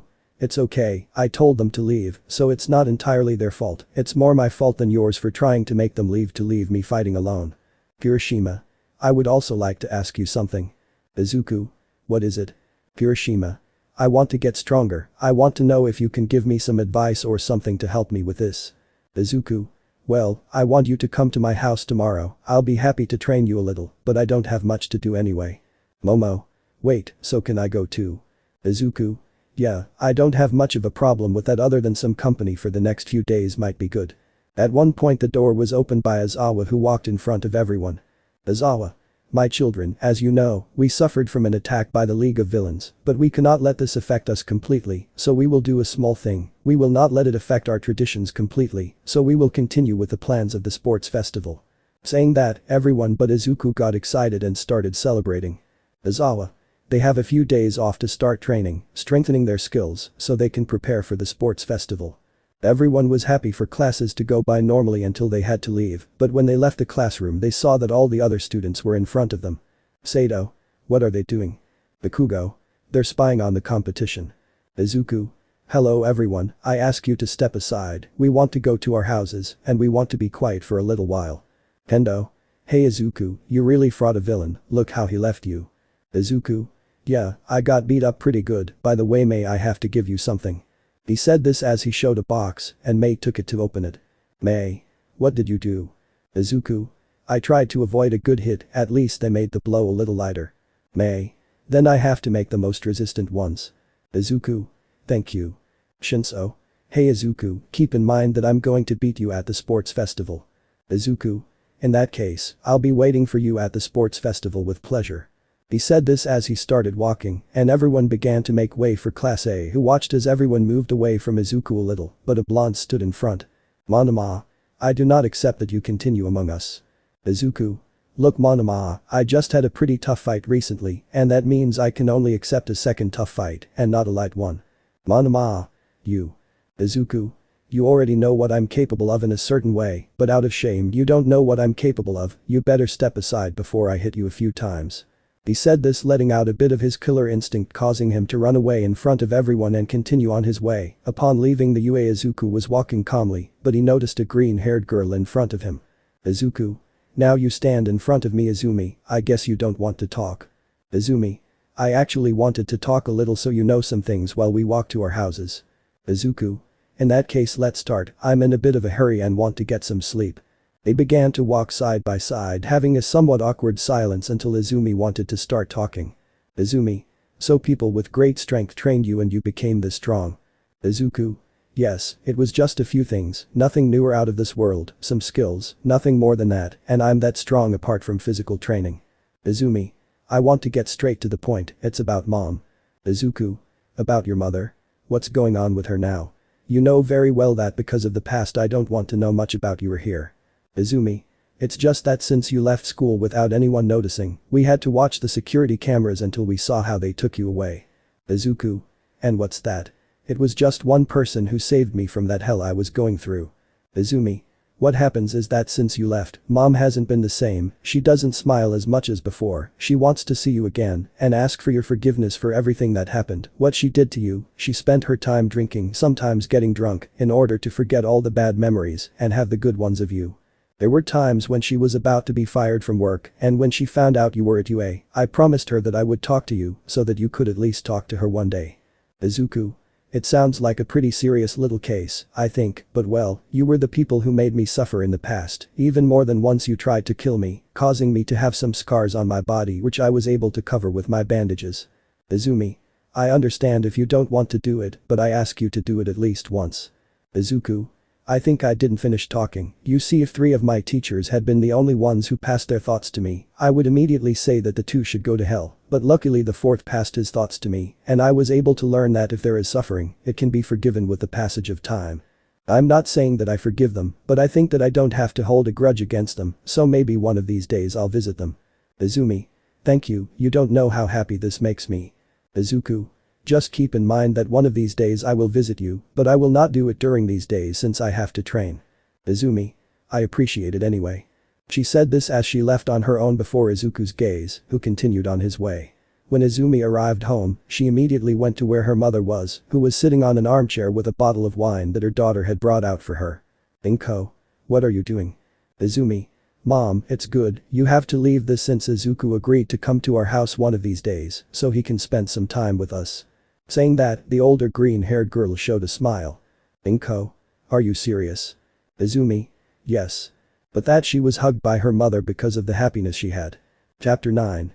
The next day, a limousine was driving along a road for a few moments until it stopped in front of a dirt road that went through the forest so that some people could get off. These were Momo, Kirishima, Uraraka, Shoji, Mina, Ejiro, Kendo and Mei. When they saw the dirt road, they had looks of notable doubt about the road that was in front of them. Mei. So this is the path that will take us to Izuku's house, a little interesting, but well I think we have no choice but to take this path. Kirishima. Are you sure? It's not that I distrust this. Momo. Yes I'm sure, Izuku took this path and obviously we have to take the same path. They began to walk along the dirt road, spending a few minutes walking although they were somewhat tired since they were taking some stairs that went up a mountain. Shoji. I don't think this is the right path. Kendo. Until now there has been only one path, and that obviously means that this is the right path. Momo. Let's just keep going, I think we're close. They continued climbing until they began to notice a traditional Japanese house, surprising them a little by the place, so that the doors were opened by Izuku. Izuku. Good thing you've arrived. I was thinking for a moment that I had to go get you in case the wolves saw you as intruders. Kendo. Wait, wolves? Izuku. Yes look. They looked back as at the foot of the mountain there were some wolves watching them to make sure they left the place. Izuku. They're my friends in a way, non-human friends in a way. Momo. It's a bit obvious since it's about animals. Izuku. Okay, come in now, I have to show you the place so you can walk without problems. They began to pass through the place as they were shown the rooms, the kitchen, the living room, although they noticed that they had signal and electricity, until they reached the training room seeing an open field. Hiroshima. This place is very big. Izuku. Originally it was made for royalty, but since they didn't see it as something that was safe, they abandoned it. Mei. Why did you show us the extra rooms all this time? Izuku. Well, I thought you wanted to stay overnight for a few days. Shoji. But we didn't bring any clothes. Izuku. Calm down, I have something. They saw how he walked to a door to open it, revealing kimonos for men and women. Izuku. It is made of a very fine fabric, if you don't use it then the passage of time won't affect it, you can use it, it comes in all sizes, luckily I kept it. He said this with a smile as he left some on the table for the girls to take. Hiroshima. I think I can get used to this. Izuku. Well, if you want to rest, it seems that the trip was a bit tiring. Mei. And it was. Didn't you have a shorter route or closer to the city? Izuku. I have hot springs if you want so you can stop complaining. Mina. I definitely accept that. The girls grabbed some clothes to start leaving, while Izuku just walked to the training ground. Yujiro. What are you going to do? Izuku. Well, I was training a little before they arrived, so I have to continue. He said this so that they would see how the threads were everywhere, so that he would throw his knives, hitting the threads and going against them. Hiroshima. Be careful Izuku. They saw how the green-haired man began to dodge it as if nothing had happened, surprising them with the speed he was going, but when a knife passed by it collided with another thread, causing it to go against him again. At one point the green-haired man began to hit the knives, stopping them so they were on the floor. Hiroshima. This is surprising, despite how injured you are, you can continue training. Izuku. It's just that I have some traditional medicine. They watched as he walked until he took some leaves which he put in a bowl to begin grinding them, making it look like a paste which he put on the fire and added a little water. Shoji. What are you doing? Izuku. This method is a bit old, but the good thing is that it can slowly heal the body while at the same time making you not feel the pain so you can continue training. It was used in wars and in training rooms by the army. Yujiro. I think we could use some of this. Izuku. For now wait until they are injured and then we can test it. Then they saw how he took the paste to begin to pass it through some of his cuts. Izuku. Now we have to wait a bit until everything heals. Shoji. This surprises me more and more each time. Hiroshima. Hey Izu bro, I'd like to train a little to see my skills with you. Izuku. Well in that case. He watched as he pulled out a wooden sword. Izuku. Well in that case I want you to come and try to do something to me. But that Hiroshima went into his hard form to go against Izuku trying to hit him, but the green-haired man only began to dodge it, as if nothing happened in front of the boy's gaze, until at one point, Hiroshima tried to hit him, but Izuku stopped him using the wooden sword. Izuku. You need more than that to be able to fully confront me. Hiroshima. Then let's see what you can do against this. He said this as he tried to go against him again, but Izuku avoided it completely by blocking every blow with the wooden sword until he moved away. Hiroshima. You're so fast. Izuku. I just stepped away to let you know that I'm going to attack a little, I hope that doesn't affect you. He said this as he lunged at Hiroshima who prepared to try to hit him, but as he did so he tried to hit him a punch that Izuku dodged to hit him in the stomach, although it didn't do much damage. Hiroshima tried to hit him again, but Izuku was much faster starting to hit him in different parts of his body, causing him to move away surprising everyone, so they could see how he need him, followed by hitting him in the face with a wooden sword, causing him to fall to the floor before everyone's eyes. Izuku. You need more than that if you want to fight me. Hiroshima. Then let's see how much longer I can go on. Izuku. Let's make it more interesting, I want Yujiro and Shoji to fight me, all three at the same time. Yujiro. Don't you think it's a bit of an effort? Izuku. Well, I just want to do it, do me that favor. But that said the two looked at each other to launch themselves against him and they tried to hit him, but Izuku dodged them as if it were nothing to hit Yujiro in the face moving him away so that he could block a blow from Shoji who began to attack with a combo of blows, but they were all dodged by Izuku who kept them at bay until at one point it became more difficult for him when Hiroshima and Yujiro got into the fight causing him to back off so that at one point the three of them attacked at the same time causing him to move away from them, although they noticed that he blocked their blow using the metal sword. Izuku. You need more than that, now I'm going to show you what I'm capable of. He said this to launch himself against him, starting with a blow with a wooden sword in Kirishima's face, followed by a jump, giving a kick in the face to Yujiro, apart from another blow of the sword, while spinning in front of Shoji, throwing the three of them to the ground, who only looked at Izuku who remained standing. Izuku. I think I just showed what I'm capable of, more than once I was able to end their lives. Kirishima. I did well in agreeing to let you train me a little. Yujiro. I see that your training has really made you very strong. Shoji. I can't imagine what you'd be like now with a quirk. Tendo. Izuku, what are you doing? Izuku. Great, now I have some problems I think. Mina. You know you're very hurt from the battle before and you keep fighting, you don't have to do that. Izuku. But I'm fine, you can see it right now. He said it with a smile in front of the girls who were only looking at him for the movements he was making. Izuku. As you can see I'm totally fine, there's no need to worry so much. Momo. It doesn't matter, you're recovering and you have to keep resting, we can't let you train so that your injuries will open again. Izuku. Well, in that case you're going to need more than just scolding me for all this. Mei. It's true, we'll have to tie you up. Izuku. Wait a moment, this is my house. Momo. Now that we think about all this we don't care anymore, we have to keep you still so you can be okay. The green-haired man was thinking about how to get out of this until something came to his head. Izuku. Hey girls, I didn't tell you before, but I can't stop seeing how beautiful you look in those kimonos. Saying that, the girls blushed as they tried to hide their blush from the green-haired boy. Tendo. Wait, you're trying to free yourself from this, right? Izuku. No. Mina. If you're trying to do it. The girls slowly surrounded the green-haired boy who only sighed. Izuku. What do I need legs for? At one point they saw a cloud of dust where the green-haired man was, and now he was running to jump into the forest. Izuku. I'm not going to stop training. Momo. Izuku, come right now or it's going to be worse than you imagine. Kirishima. I think he's in trouble now. Mina. And why are you hurt? Shoji. We had a little friendly spar with Izuku.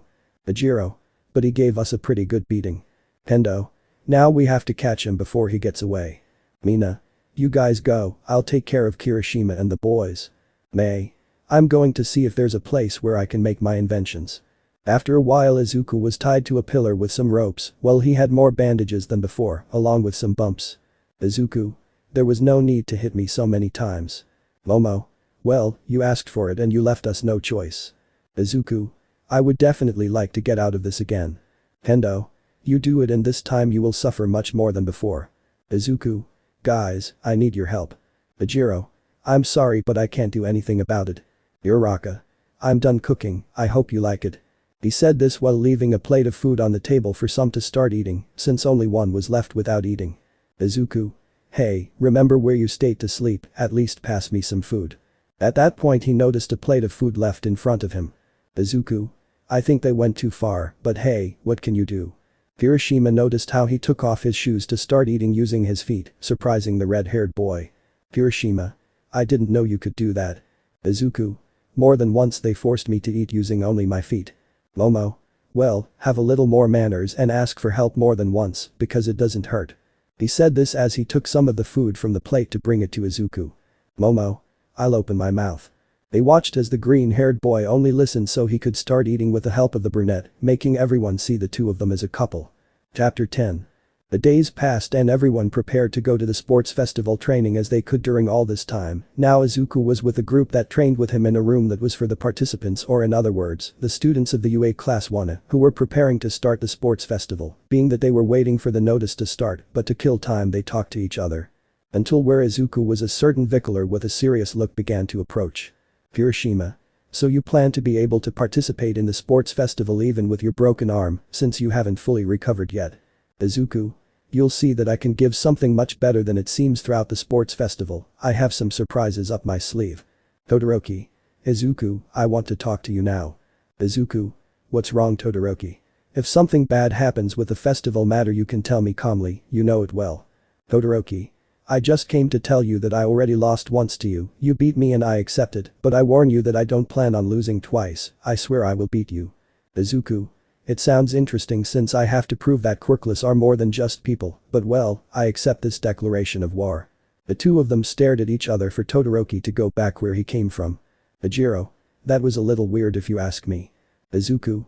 It's just a little frustration, a lot of people have that when they lose against something they thought was weaker than them. At one point they heard how they were about to be named, so they began to leave. Present might.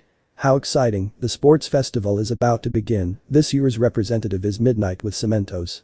The two professionals appeared on the combat platform before the eyes of everyone who was excited. Present might. And the first class to present is 1A. The class was beginning to show to everyone in the place that they were happy about this. Present might. If I remember correctly, my partner Azawa, who is next to me, was helped by one of his kind during the invasion. Where is he? He looked at all the boys in the place until they focused on Izuku because he was the only one who had a cast. Midnight. To open the sports festival, a few words of support from one of our students. At that, Izuku stepped in front of everyone taking the microphone. Izuku. Hello ladies, gentlemen and students of the UA, I just want to tell you that I am as excited as you are to start the festival, so I am not going to beat around the bush. Give it your all because They saw how he extended his arm that had the cast a little, so that, using a little pressure, the cast would break, revealing his arm as if nothing had happened. Izuku.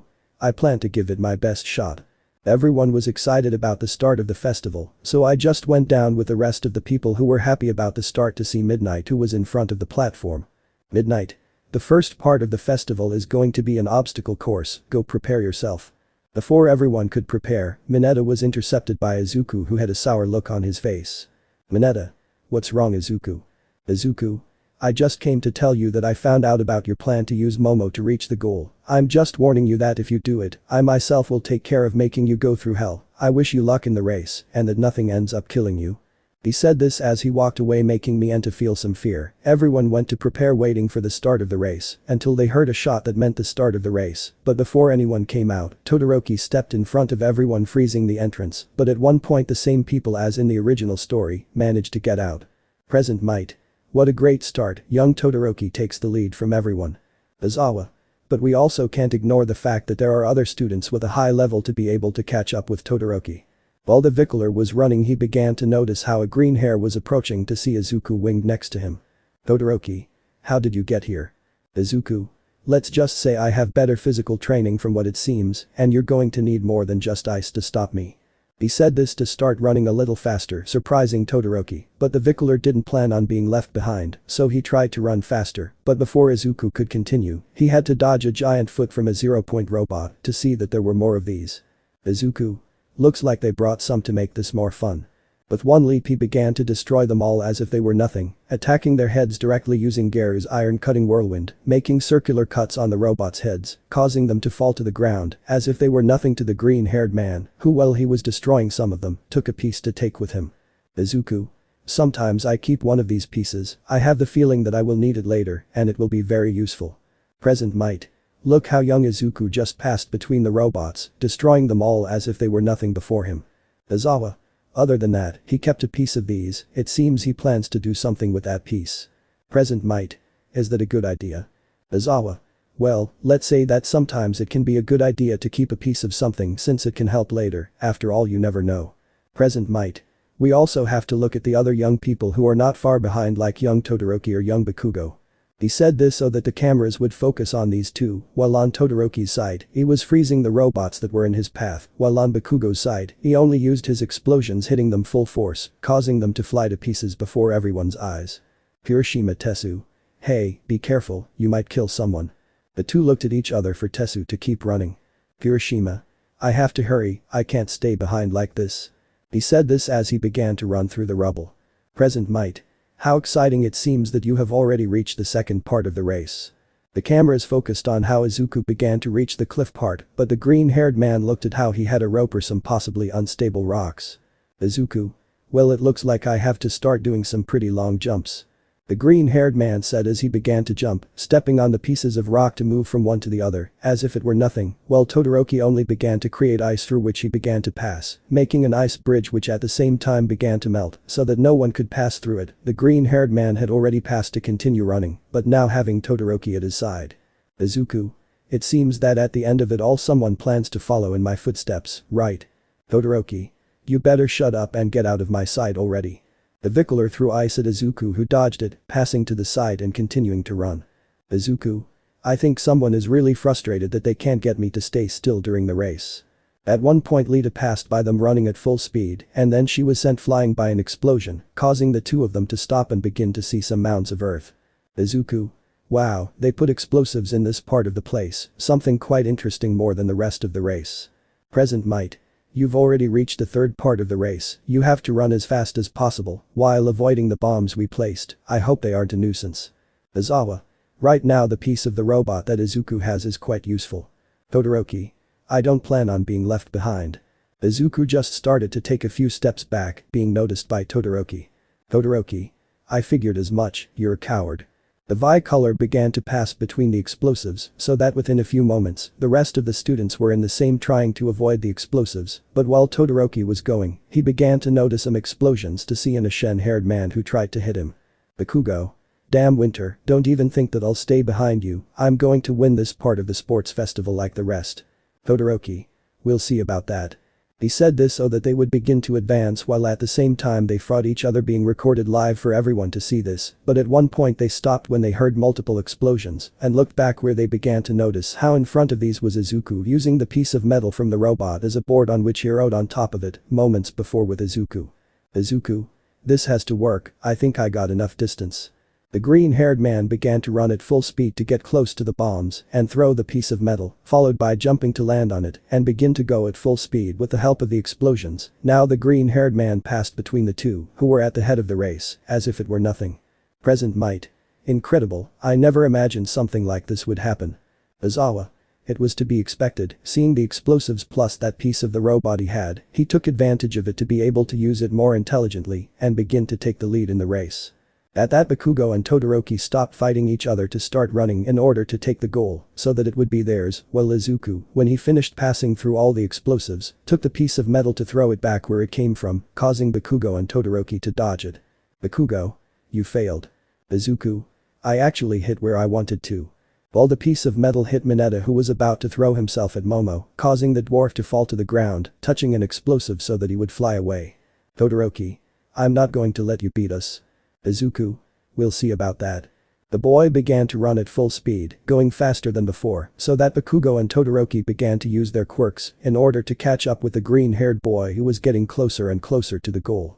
Midnight. First place goes to. Everyone looked at the entrance attentively to see a head of green hair passing through it. Midnight. First place goes to Izuku, second place goes to Shoto Todoroki, and third place goes to Katsuki Bakugo. He said this as everyone was passing by like the original story, although Izuku stayed at the entrance door until he saw how a certain brunette was able to pass. Izuku. Good to see you passed. Momo. Yes, luckily a piece of metal hit Mineta who tried to climb on my back. Izuku. Then I hit the mark. Momo. So you were the one who made sure I ended up flying. Izuku. Yeah, well a little, I needed to get that piece of enzyme metal out of my system, and I thought, what's better than a perverted dwarf to throw it at? Momo. Thanks for that. Izuku. Well, I just came for a few moments to make you understand that I will keep my promise today. Momo. Thanks for that too Izuku. Izuku. No problem for me to help you with this. He said this as he began to walk towards where the rest were. Chapter 11. Everyone when they finished the race went to the platform, all those who went to the second part of the sports festival were more than attentive to the next part of the festival to see how Midnight went to a kind of roulette that she put to spin, which was spinning for a few moments until it ended, showing a kind of image in which All Might was shown on other people. Midnight. The next part of the sports festival is going to be cavalry, you will have a time limit to look for different companions with whom you can make a team and be able to start, apart from that it will be by points, the teams with the highest amount of points will go to the next part of the sports festival. Saying that everyone started looking for a partner while Izuku started walking trying to find someone. Izuku. It seems there are disadvantages to being quirkless. She was walking until she noticed someone who was approaching to see Mei with a smile. Mei. Hey Izuku, it seems you don't have a team, that's good since I want to team up with you. Izuku. That sounds good to me, but we need more people to get started. Uraraka. I think we can join you. Izuku. Well, there are few left now. Okoyami. Izumi and I can participate to help them a little. Izuku. Any help in this festival is good to be able to participate in the next part, I imagine that by finishing in first place, I will have something special that the rest will want. Mei. Then in that case it would be good to have brought some things that can help us. He said it to show some shoes in view of the team, but Izuku noticed how he began to pass him some gloves that he took. Izuku. And what do these gloves have? Mei. Well, these gloves are better than the previous ones, they have more threads than before, apart from having some improvements, such as more resistance. Izuku. Sounds like a pretty good idea to me, it'll be very useful when the second part of the festival starts. Midnight. There are 30 seconds left until we can start the second part of the sports festival. I hope that all the teams are already starting to get ready. Izumi. We better start putting together the team. When time was up, Izuku's team was the same as the original story, but now Izumi was at the back. Izuku. Stay alert because since we have the most time, we're going to come for you. Saying that, everyone became attentive while looking everywhere until they saw how a starting bell was rung, so everyone went after Izuku's team, but they used Mei's invention, leaving the place with a jump, moving away as if nothing happened to fall on another part of the platform, making them look at the rest of the teams, who began to fight each other. Okoyami. It seems they started attacking each other. Izumi. That's good, let them focus on each other while we focus on surviving. Izuku. Let's just stand our ground, this will be more than enough to move on to the third part of the sports festival, but it seems like some aren't concentrating on fighting each other. He said this while watching some teams start to run against them, so they started to run with the sole thought of keeping their points. Mei. We won't be able to escape from everyone. Izuku. Leave it to me a little, give me a little twist.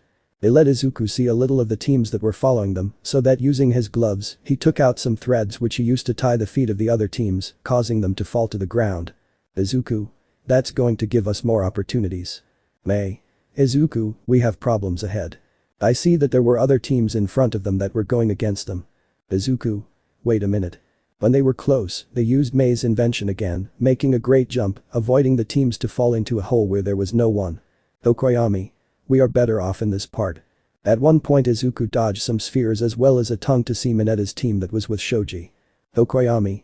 We have to go. They tried to get out, but noticed that they were stuck to a Mienta sphere that was on the floor. Izuku. Now Izumi, I want you to take care of that part. Izumi. Okay. Mei. What about them?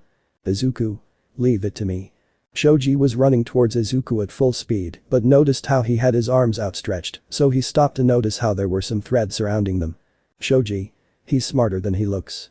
Lie. We can't move forward. Sai. I think if I use my tongue I can reach his point so we can leave. Shoji. Don't do it, he probably has his strings everywhere, it's very dangerous to do that. Izumi using her fire hit Minetta's sphere making them free again, so they could use Mei's invention, again leaving the place falling in another part where they were running calmly until they dodged a wall of ice to see Todoroki's team which was in front of them. Izuku. It seems that someone dares to attack us at last. At one point he surrounded them with a large amount of ice, causing them to be surrounded only by ice. Mei. What do we do? Uraraka. Let's use Mei's invention again. Izuku. No, you see that coming, before we can get out they are going to break Mei's invention, so we can't get out. Okoyami. What do we do then? Izuku. I want Uraraka to be attentive so she can use her quirk on the right, and Izumi I want you to use yours on the left, wait for my order. The two nodded to pay attention to Izuku's order. Todoroki. It's all over, now I'll finish with you Izuku, you'll learn what your place is. They went against him using Lita with their engines going at full speed against Izuku's team who fell back, barely preventing the Vickler from taking the points, since his hand touched Izuku's points, causing them to now be left behind, so they could turn around. Izuku. They're fast. Todoroki. This bastard is better than I thought. He launched himself against Izuku again, but he already saw the move coming. Izuku. Now Izumi, Uraraka do it. The girls nodded for Izumi to throw a fireball from the left where Todoroki's team was going to pass, which they had to dodge, so they could pass to the right where Uraraka touched Lita without her realizing it, so they ended up doing the same. Lita. They saw this coming, we have to attack again. They prepared to do the same thing again. Izuku. Now Uraraka I want you to do it. The girl used her quirk so that Todoroki's team could see how Lita began to float, making it clear that they could no longer continue. Izuku. You can't continue anymore, it's a shame, but well it's bad for you. They began to leave, but before they left they saw how Bakugo destroyed some ice going against them, but Tokoyami using Dark Shadow hit the ash-haired man in the stomach, causing him to fly, so that Izuku's threads tied him up, apart from making him hang on a piece of ice, causing him not to be eliminated. Tokoyami. How about we take away the points? Izuku. No, if I believe what I think is going to happen in the next part of the festival, then I would like to face Bakugo. He said it with a slight smile, so that they could hear how time was up. Midnight. Time is up. All the teams that passed started to leave, although Izuku had to let Bakugo and Uraraka go to Lita so they could go with everyone. Midnight. Now you can rest, go eat or something while the arena prepares for the last part of the sports festival. Present might. The second part was certainly quite exciting, it left us wondering how the sports festival will end, since we all want to see now how everyone uses their maximum power. What can you say about the teams that are in first place? Izawa. Well, Bakugo's team was pretty simple to be honest, Todoroki's team showed great control in place, although it ended a little badly, while Izuku's team showed how to handle themselves without having a great quirk, undoubtedly very good at handling things apart from the plans. Everyone came out to start eating something while calmly talking to each other. Izuku. I understand that you won't accept Shoji for having Miento on your side giving you orders, keep in mind that dwarf never thinks. Shoji. Yes, I'm sorry. Izuku. Ejiro, I couldn't even see you. To be honest, I don't remember if you went to the second part of the festival. Ejiro. I know. Izuku. Kendo, you were good, but you didn't take enough points. Kirishima. The important thing is that now we can move on to the next part of the festival. Izuku. I hope to face you so I can see how much you've improved if it's of any use. Bakugo. Keep in mind Deku that the next part of the festival I am going to destroy you, I don't care about anything, I am going to defeat you, and you will be nothing before me, rest assured of that. Izuku. Sounds good to me, keep in mind that I don't plan on holding back in this part of the festival anymore, I'm not going to use my gloves or my swords, I'm just going to fight with my hands, nothing more than that. Kirishima. It almost sounds like a suicide mission since you're going without any of your stuff. Izuku. You can stay calm, you'll see that I'll end up in the finals where I'll bring out the best in me. He said it calmly while Momo was walking somewhere until she noticed something, and it was Todoroki talking to a girl with Zuko being his rival in a way. Zuko. Honey, when are you going to leave that Momo rack? I really can't stand seeing you with it. Todoroki. You can stay calm, you'll see soon, I'll leave her in a certain way. Zuko. What are you talking about? Todoroki. Well, what happens is that when I marry her, I'm going to pretend all the time that I have a lot of work to do, but the truth is I'm going to be with you all the time, and at the same time, I'm going to take advantage of a little of her body. In short, she's a useless, good-for-nothing woman. He said it with a smile to give the girl a kiss, being heard and seen by Momo who only began to move away, letting out a few tears, and beginning to be distracted by what was said about the Vi color and the girl. Kirishima. Hey Izuku, what do you think is going to happen in the next part of the festival? Izuku. To be honest, I think we're going to have fights between us like a tournament. Bakugo. If you become like that then I will gladly eliminate you. Izuku. Yes, but before all that I'm going to have to do some things with someone who declared war on me. Kirishima. But Todoroki is someone very strong. Izuku. I don't care, I plan to do my best. At that I noticed how Momo was walking. Izuku. Hi Momo, how are you? Momo. Well, thanks for asking. He said it with a forced smile as he began to walk between them, although the only one who noticed the forced smile was Izuku, who was beginning to think about why. Izuku's thoughts. Now what happened to you? Is something wrong? I was thinking about it as I started to look where the girl went. Chapter 12. Everyone rested from everything that happened with the previous parts of the sports festival, so now they began to return to the building to start preparing for the third and final part of the sports festival. All those who did not make it to the third part were in the stands, while the last participants remained preparing for everyone. Present might. The first match of the first round of the sports festival is Izuku from Class 1 against Shinso from Class 1B, get ready to see the match between these two students. They watched as the two of them walked onto the platform with serious looks, attentive to the fight. Midnight. Begin. Shinso. Well, you know what my quirk is and how dangerous it is that you're not going to play along, you're just going to ignore every question I try to ask. Izuku. In fact, to be honest, my teachers in one way or another were able to train me in my mental side, so no matter how good your mind control is, it won't affect me anyway. Saying that he began to run towards Shinso who prepared for Izuku to try to hit him, but Shinso managed to block it with difficulty while he stepped back from the force of the blow. Izuku. So you were training your body like I told you. Shinso. I thought it would help me a little, so I trained my body a little. Izuku. I think it's fine, but out of pity. At one point he disappeared from sight to appear behind him. Izuku. Unfortunately, I am better trained than you physically, and I have no choice but to defeat you if I want to win this fight and fulfill my promise. Saying that, I grab him by the arm and do a complete spin, throwing him off the platform in front of everyone. Midnight. The winner is Izuku from Class 1A. Everyone shouted with happiness at that, although not too much. Izuku just walked back to the stands where he settled down to be calm. Present might. The next match is between Todoroki of Class 1A and Zero of Class 1A. They saw the two fighters on the spot stepping onto the platform more than ready to start fighting. Midnight. Begin.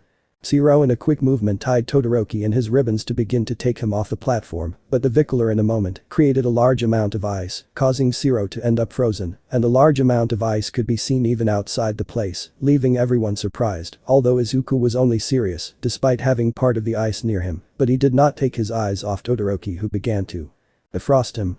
Todoroki. Sorry, I was a little angry. In the stands, Izuku was serious since his next fight was against him, but he began to feel someone tapping his shoulder to make him see Momo. Momo. If you don't want to face it, I understand. There's no need for you to risk so much just for me. Izuku. Hey Momo, look at me. The brunette looked him straight in the eyes, noticing his seriousness at that moment. Izuku. I made you a promise and I already told you when I make a promise I keep it no matter what happens. The girl had a side of her happy at how the boy showed himself to be more than sure of this, while the other side was worried for him, since he was practically going to face possibly the most dangerous person in the entire class. Present might. The third fight of the sports festival is going to be Kaminari from Class 1A against Izumi from Class 1A. The two of them walked onto the platform with a smile on Kaminari's side, while Izumi's side was just calmly looking at the blonde. Kaminari. I'm sorry darling if I hurt you, but you know that they don't leave me any choice. If I want to move on to the next part of the festival, you have to know that well. He said it to launch his electricity, but Izumi barely managed to dodge it while staring at the blonde, who only tried to launch his electricity again, but failed completely against the green-haired woman, who only kept him at bay by dodging all his electricity. Kaminari. I'm so sorry darling if this hurts you, but the truth is I need to win to move on to the next part of the festival. I hope you understand. Izumi. Yes, I understand and that's why I'm going to win. He said this as he sent a fireball at Kaminari, who barely managed to dodge it to see the side where the fireball hit before. Kaminari. That almost got me, it would have made me look bad. He looked ahead, noticing another fireball that hit him squarely, showing a more burned Kaminari than before with his idiotic form before everyone's eyes. Izuku. Why doesn't this surprise me? Hiroshima. I don't know. Everyone took Kaminari away, who was in the same condition as before the eyes of everyone who was left with that roasted pervert. Jiru. Well, we lost one, and now we know he can't even fight a girl. Sato. Don't be like that, you know she's strong. But that they moved on to the next fight between Mei and Lita, which went like the original story, not being as exciting as the others in the eyes of everyone. They moved on to the next fight, which was Mina against Aoyama. Mina. I promise you that I will defeat you, you will not be able to beat me, rest assured of that. Aoyama. We'll see because you lack some style. He said this to fire his laser at the pink-haired girl, who was beginning to dodge the shots fired by the blonde, who was only continuing with the same thing as before without stopping. Hiroshima. Who do you say is going to win now? Izuku. I'm sure the one who's going to win this fight is going to be Mina. Uraraka. Why do you think that? Izuku. Well, Aoyama has a limit of shots, while Mina is only dodging nothing more than that. When she has the opportunity she will attack him as she should, besides she knows well that she has to win now. Ijiro. Why is that? Izuku. Because he knows that between the four left they have to win or lose in a somewhat respectable way to have as an excuse, since the others did not manage to pass. He said this in front of the gaze of these people who were a little surprised, while the others who didn't pass and entered Izuku's house only lowered their heads because of that. Ijiro. It's not all our fault that you guys are so strong. They watched a fight that was taking place, at which point Aoyama stopped shooting, something that Mina took advantage of to go towards him to use her acid against Aoyama's belt, causing his pants to fall down so that she could pull them up, although because of this, he lowered his guard, something that Mina took advantage of to hit him, defeating him. Midnight. The winner is Mina from Class 1A. But that the pink-haired girl left happy with that. Izuku. Well, he did well, he attacked the main part of his power to be able to have control of the fight now. They saw how the next fight was Momo against Tokoyami, having the two on the platform, although the brunette noticed how Todoroki and Zaiko were talking, making her remember what happened before making her get distracted. Midnight. Begin. But that Tokoyami attacked using Dark Shadow against the brunette, which then created a shield to begin blocking the shadow's blows that made her retreat, making her withstand the attacks until she began to feel how she stopped attacking so that she could see why, but she noticed how she was outside the platform. Midnight. The winner is Tokoyami from Class 1A. But that the girl lowered her head to walk down the hallway, but while she was walking she noticed Izuku who was in front of her making her stop because of the green-haired man who had a serious look. Momo. I know what you're thinking about me right now, come on say it, after all it seems like everyone is starting to think the same thing. Izuku. Why are you distracted? Momo. How? Izuku. I noticed you were thinking about other things, I would like to know what those things were if it is not a problem, I want to help you remind you of that. The girl only began to say everything she heard from Todoroki and Zuko, making Izuku understand why she was that way, although he was beginning to notice how she was about to cry, although she was holding it back, so that at some point she would be hugged by him. Izuku. I understand how you feel, that feeling of helplessness, of how you are used, I know how it feels, they did the same to me. Momo. You don't care about anything they said. If they're right. Izuku. First they just say without knowing you have to show them what you are really worth to shut their mouths, and second, this only gives me more reasons to be able to fulfill my promise, apart from giving that winter a good beating, now I have 2 promises for you. Momo. The first thing is to get me out of this arranged commitment. Izuku. And the second is that I'm going to teach that winter a very important lesson no matter what happens. He said this while giving the brunette a smile which calmed her down. Izuku. Let's go with the rest before they notice we're gone. The girl did as she was told and started walking next to Izuku as they reached the stands, noticing how everyone was watching attentively the fight that was taking place in front of them. Izuku. What happened? Yujiro. Now Kirishima is fighting someone who has a quirk similar to his. They watched as Kirishima and Tesu were fighting as they were punching each other and one or another hit them in the face or stomach, leaving everyone happy to see how this fight ended. Izuku. It's a shame because I already see how this fight is going to end. Shoji. Really? How is it going to end? Izuku. Watch and you'll have the answer, but if you realize it before the fight ends, then it'll make it a little more boring believe me. They watched the fight as Kirishima began to take control of the fight he was in against Tesu, forcing the silver-haired man to back off, who now lowered his guard and was no longer hitting in any way, leaving him totally defenseless against Kirishima's blows, which were hitting him everywhere. Surprising everyone with how the red-haired man was in control now until he stopped so they could see Tesu fall to the floor, unconscious. Midnight. The winner is Kirishima from Class 1A. Everyone let out a shout of excitement at the fight they just had in front of their eyes, while Kirishima had a smile. Present might. The last match of the first round is going to be Uraraka from Class 1A against Bakugo from Class 1A. Everyone watched as the two of them walked to the platform, Uraraka being serious, but Bakugo being bored as he barely looked at her. Sato. How is it going to end? Izuku. This is just going to be a massacre, take care of her since I have to prepare for my fight. They saw how he left so that the story would be like the original story, making everyone understand why the words of massacre were going to be that fight that was taking place in front of everyone who was surprised by such a thing. Chapter 13. Izuku was walking calmly through the halls towards the platform, ready to begin his fight against Todoroki, beginning to think of a way to be able to beat him since it was going to be a very difficult battle, possibly even more so than against the Nomu, since he didn't have any of his things to be able to fight against the Vi color, but while he was walking he met that fire hero Endeavor. A second in position below All Might only.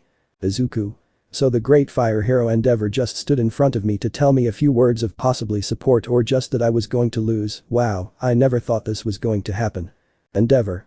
I just came to tell you that I'm sure you're going to lose against Todoroki since he has a quirk unlike you. Izuku. Look and listen carefully to what I'm going to tell you since I'm serious. He said this as his gaze changed to serious and he showed his killer instinct, surprising Endeavor who managed to feel it. Endeavor's thoughts. This killing instinct is bigger than I thought, I never imagined a brat like this would have something like this. Izuku.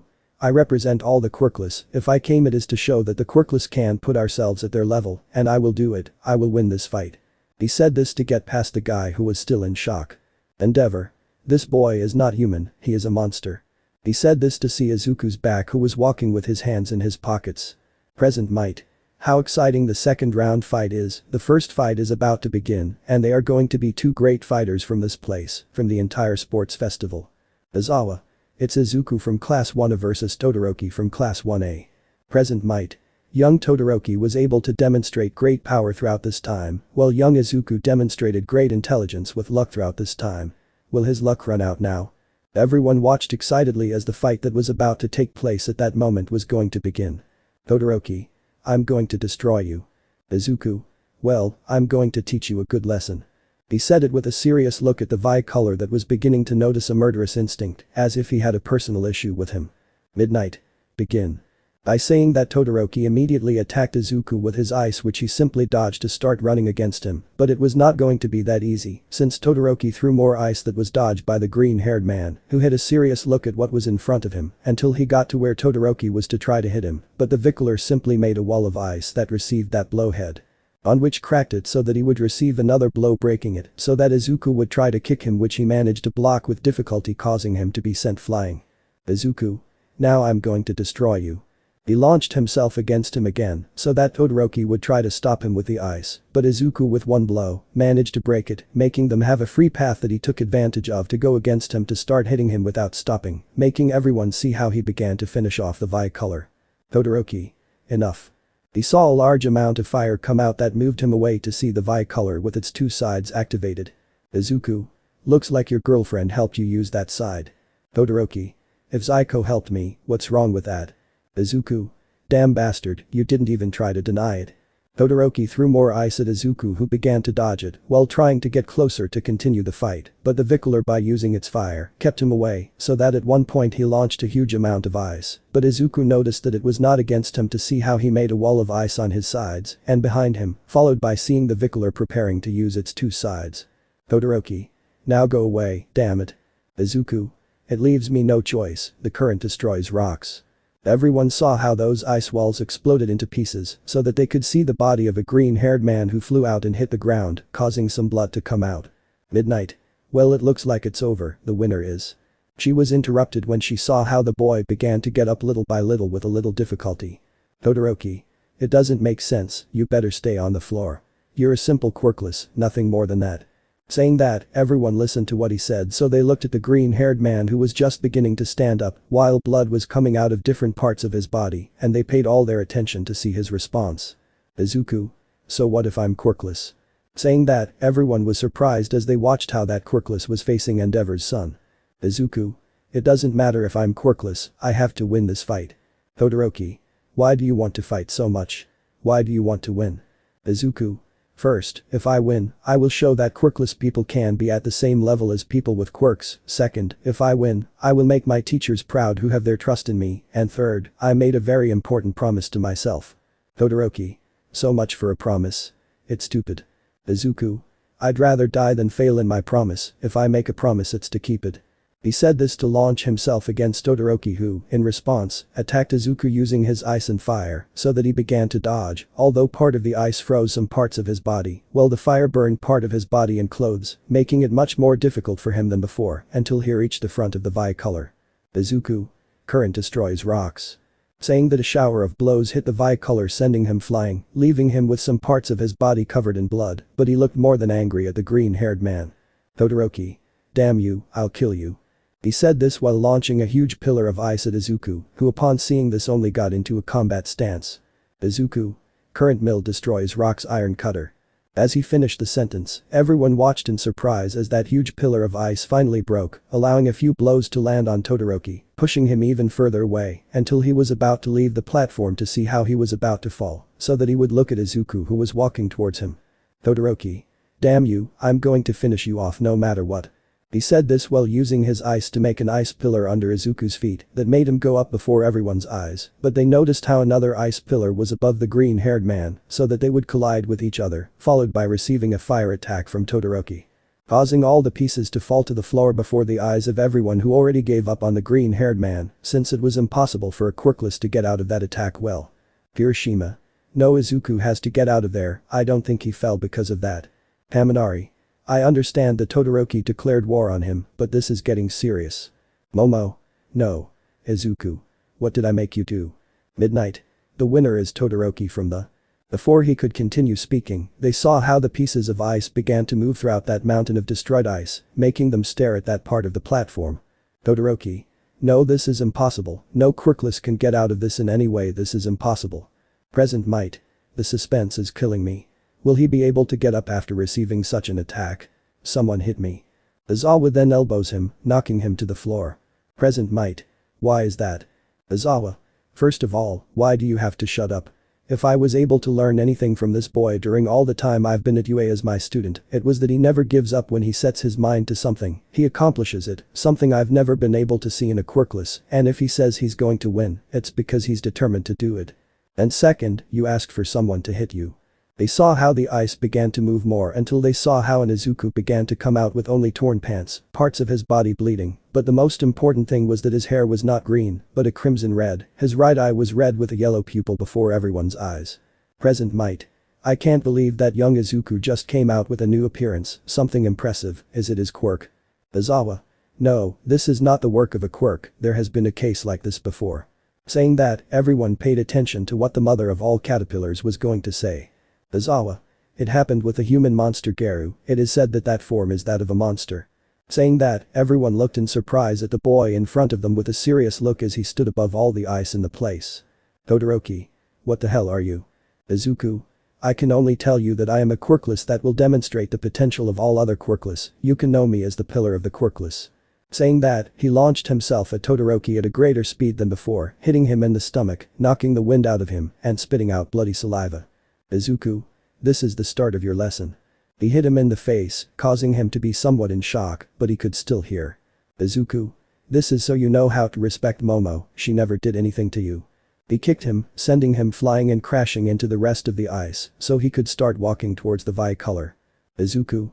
That was because of all the damage you wanted to do in the future with that crazy girlfriend of yours. Now he gave him a blow to the chin, causing him to rise into the air before everyone's eyes. Izuku. That was because of the pain you caused him. He was about to go down, but the red-haired man kicked him again, making him go a little higher.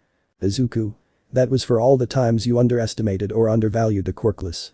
They saw how he made a great leap, standing above Todoroki, who only looked into Izuku's eyes, but he changed even more, seeing that monster side that the boy had, apart from the enormous killer instinct that only made things worse for Todoroki, but apart from this, Endeavor was seeing this, making him have a feeling similar to that of his son, since he was not in the same place at the moment.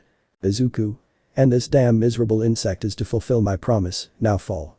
He said this to give him the last blow in the face, causing them to go down falling on the platform making a cloud of dust, which when they left everyone saw the Vicaler lying on the floor unconscious without being able to move, something that surprised them by how that quirkless could defeat him. Midnight. The winner is Izuku from Class 1A. Everyone just stared in surprise at how a quirkless could finish off someone like Endeavor, but before they could say anything they saw the boy fall unconscious to the floor. Midnight. Doctors can pick them up. But that they saw how some people took them to put them on stretchers and began to take them away from the place before everyone's eyes. Chapter 14. Izuku was in the infirmary after that fight he had since it cost his body a lot to be able to fight like that since he had to give it his all until he transformed into a semi-monster. Now he was just sitting on his bed looking at a mirror he was looking at his eyes, well he touched it a little, as well as his hair looking at every part of his body, apart from opening his mouth a little to see some slight fangs he had, but he stopped doing that when he heard the door open to see Momo passing by the place. Momo. You're awake from what I can see, that's good for me to know all that. Izuku. Well, I didn't think I would die that easily if you ask me, I made a promise, and I had to keep it one way or another, and I hope this fight has served its purpose. Momo. In fact, my mother and father called me, they said that the engagement with Todoroki's family was broken, so I'm not going to marry him. Izuku. Well now I feel happy with you, you will be able to choose whoever you want. I watch on a screen the fights of how Kirishima was being beaten by Bakugo's quirk. Izuku. Then it'll be my turn soon. Momo. I'm afraid you'll have to fight Lita, but I don't think you can. Izuku. Please I'm the strongest in the class when it comes to not using a quirk. Momo. But your condition is bad, you can't fight. She watched as the red-haired boy got up with difficulty to go to the bathroom, and when he came out he was wearing those torn pants and bandages on his body. Izuku. I say we continue, I don't see why this has to stop. He said this with a smile as he began to trudge toward the exit while on the platform. Present might. The next fight is between Lita from Class 1 and Izuku from Class 1A, but will the boy be able to fight? Midnight. Since young Izuku can't continue fighting because of the previous battle, now I fear that Lita moves on too. She was interrupted by a shout for them to see the entrance. Izuku. Stop, I can still keep fighting. They saw how the red-haired boy was still walking, although being helped in part by the brunette who showed some noticeable concern for the one who had just stepped onto the platform in front of Lita and Midnight. Midnight. Are you sure you can still go on? Izuku. If I wasn't then I wouldn't be standing in front of you right now. Midnight. In that case you can begin. Saying that, Lita was only serious in front of the red-haired man who stood in front of her. Lita. You can't keep fighting Izuku. If you continue your body won't be able to withstand the enormous pressure you're putting on it because. Izuku. I'm just a simple quirkless, you have to understand something Lita with the fight you saw before that I had with Todoroki, it doesn't matter if I am or am not a quirkless, anyway I plan to fight, I plan to become stronger to show what we quirkless are capable of. Lita. So if we're going with that stuff, then you leave me no choice but to give you a few good hits so you can get out of that fantasy world you live in. He said this as he ran towards Izuku, kicking him in the stomach, causing him to move away, followed by another kick in the back, causing him to return to the same place as before, but the blue-haired man didn't stop as he continued kicking Izuku without any restraint, so that at one point he kicked him to the center of the platform. Lita. I hope that means you understand that you can't beat me. Izuku. The one who doesn't quite understand is you, just look at this. He watched as he slowly walked towards him until he was in front of him to give him a punch, which at first glance, going so slowly, was not going to have any effect on the blue-haired man, but as soon as he touched him, Lita flew out, making him barely manage to stay standing, while he looked at Izuku who had a smile on his face. Lita. I don't understand, what just happened? Izuku. Let me explain, one of my teachers taught me this very interesting skill, it's called yaori. 11. Saying that, the blue-haired man looked at Izuku with notable confusion in his words, and especially in the last one he said. Izuku. Let me explain, yaori allows me to fight against whoever, in this case you, as long as I receive physical damage, only my body will absorb all that damage to return it in a blow that contains all that damage, or in other words during all this time, I was not hurt by your kicks, you only dug your loss. He said this as he began to walk towards Lita, who only upon seeing this thought it was a lie, so he tried to go against the red hair again, beginning to kick him in front of everyone's eyes, until they saw how with the touch of the palm of his hand, he hit Lita in the face, causing him to spin, followed by a kick that almost knocked him off the platform. Lita. This was close, I can't treat him as a normal opponent, not only could he beat Todoroki, but he can still stand as if nothing happened. Izuku. Come on, I just want to keep fighting, nothing more than that. He said this as he walked towards him so that Lita could try to do something, but he saw how Izuku hit the floor, causing the entire platform to scream, surprising everyone in the place and Lita who was in shock at how he did that, but that shock did not let him see when he approached to hit him, that knocked him off the platform in front of everyone's eyes, who were left with their mouths open. Izuku. You see Lita, you never have to stay calm during a fight, but you have to be attentive to whatever it is all the time, no matter how dangerous your enemy is, or how weak he is. He said this as he began to walk away from him, while Izuku was declared the winner in front of everyone's eyes. Present might. I didn't expect this boy can maintain a fight after everything that happened, it's impressive, and it seems that Class 1 wants to support their last fighters in the best way. Izawa. What the hell are you doing now? Everyone watched as the girls from Class 1 were dressed in cheerleading outfits. Dear, I still can't believe we agreed to do something like this. Toru. Well, at least we have to try to encourage the boys to see if we can do something with this. Momo. I still can't believe that little pervert Mineta convinced us to do this. He began to remember how that dwarf had been able to convince them to put on those clothes. Momo. I can't let him see me like this, I have to go before Izuku sees me. When he turned around trying to leave, he ran into someone seeing Izuku who was in front of him. Momo. Izuku, what are you doing? Izuku. I was just about to leave, but I saw them just like that. Momo. We didn't want to wear this, but Mineta convinced us to wear this. Mina. Give him some good hits. Saying that, Mineta began to get scared, while Izuku slowly looked at him with a look that made it clear that he was going to kill him when they were alone. Izuku. Well, I guess I have to get a few more hits in before my last fight. She said this as she turned around to go get some pervert who was starting to ride his will. Izuku. By the way, Momo, that looks good on you and the rest of the girls. Saying that, the brunette blushed as the red-haired man left while Mineta was in a hallway walking with noticeable fear. Mineta. If I keep running through this place, I'll be able to escape. The lights began to flicker until at one point they went out, but when they turned on again, the dwarf ran into something to see Izuku with a sadistic smile. Mineta. Hey Izuku, how are you? I saw your fights were pretty good, you were able to win in the end, but anyway, what are you doing in this part?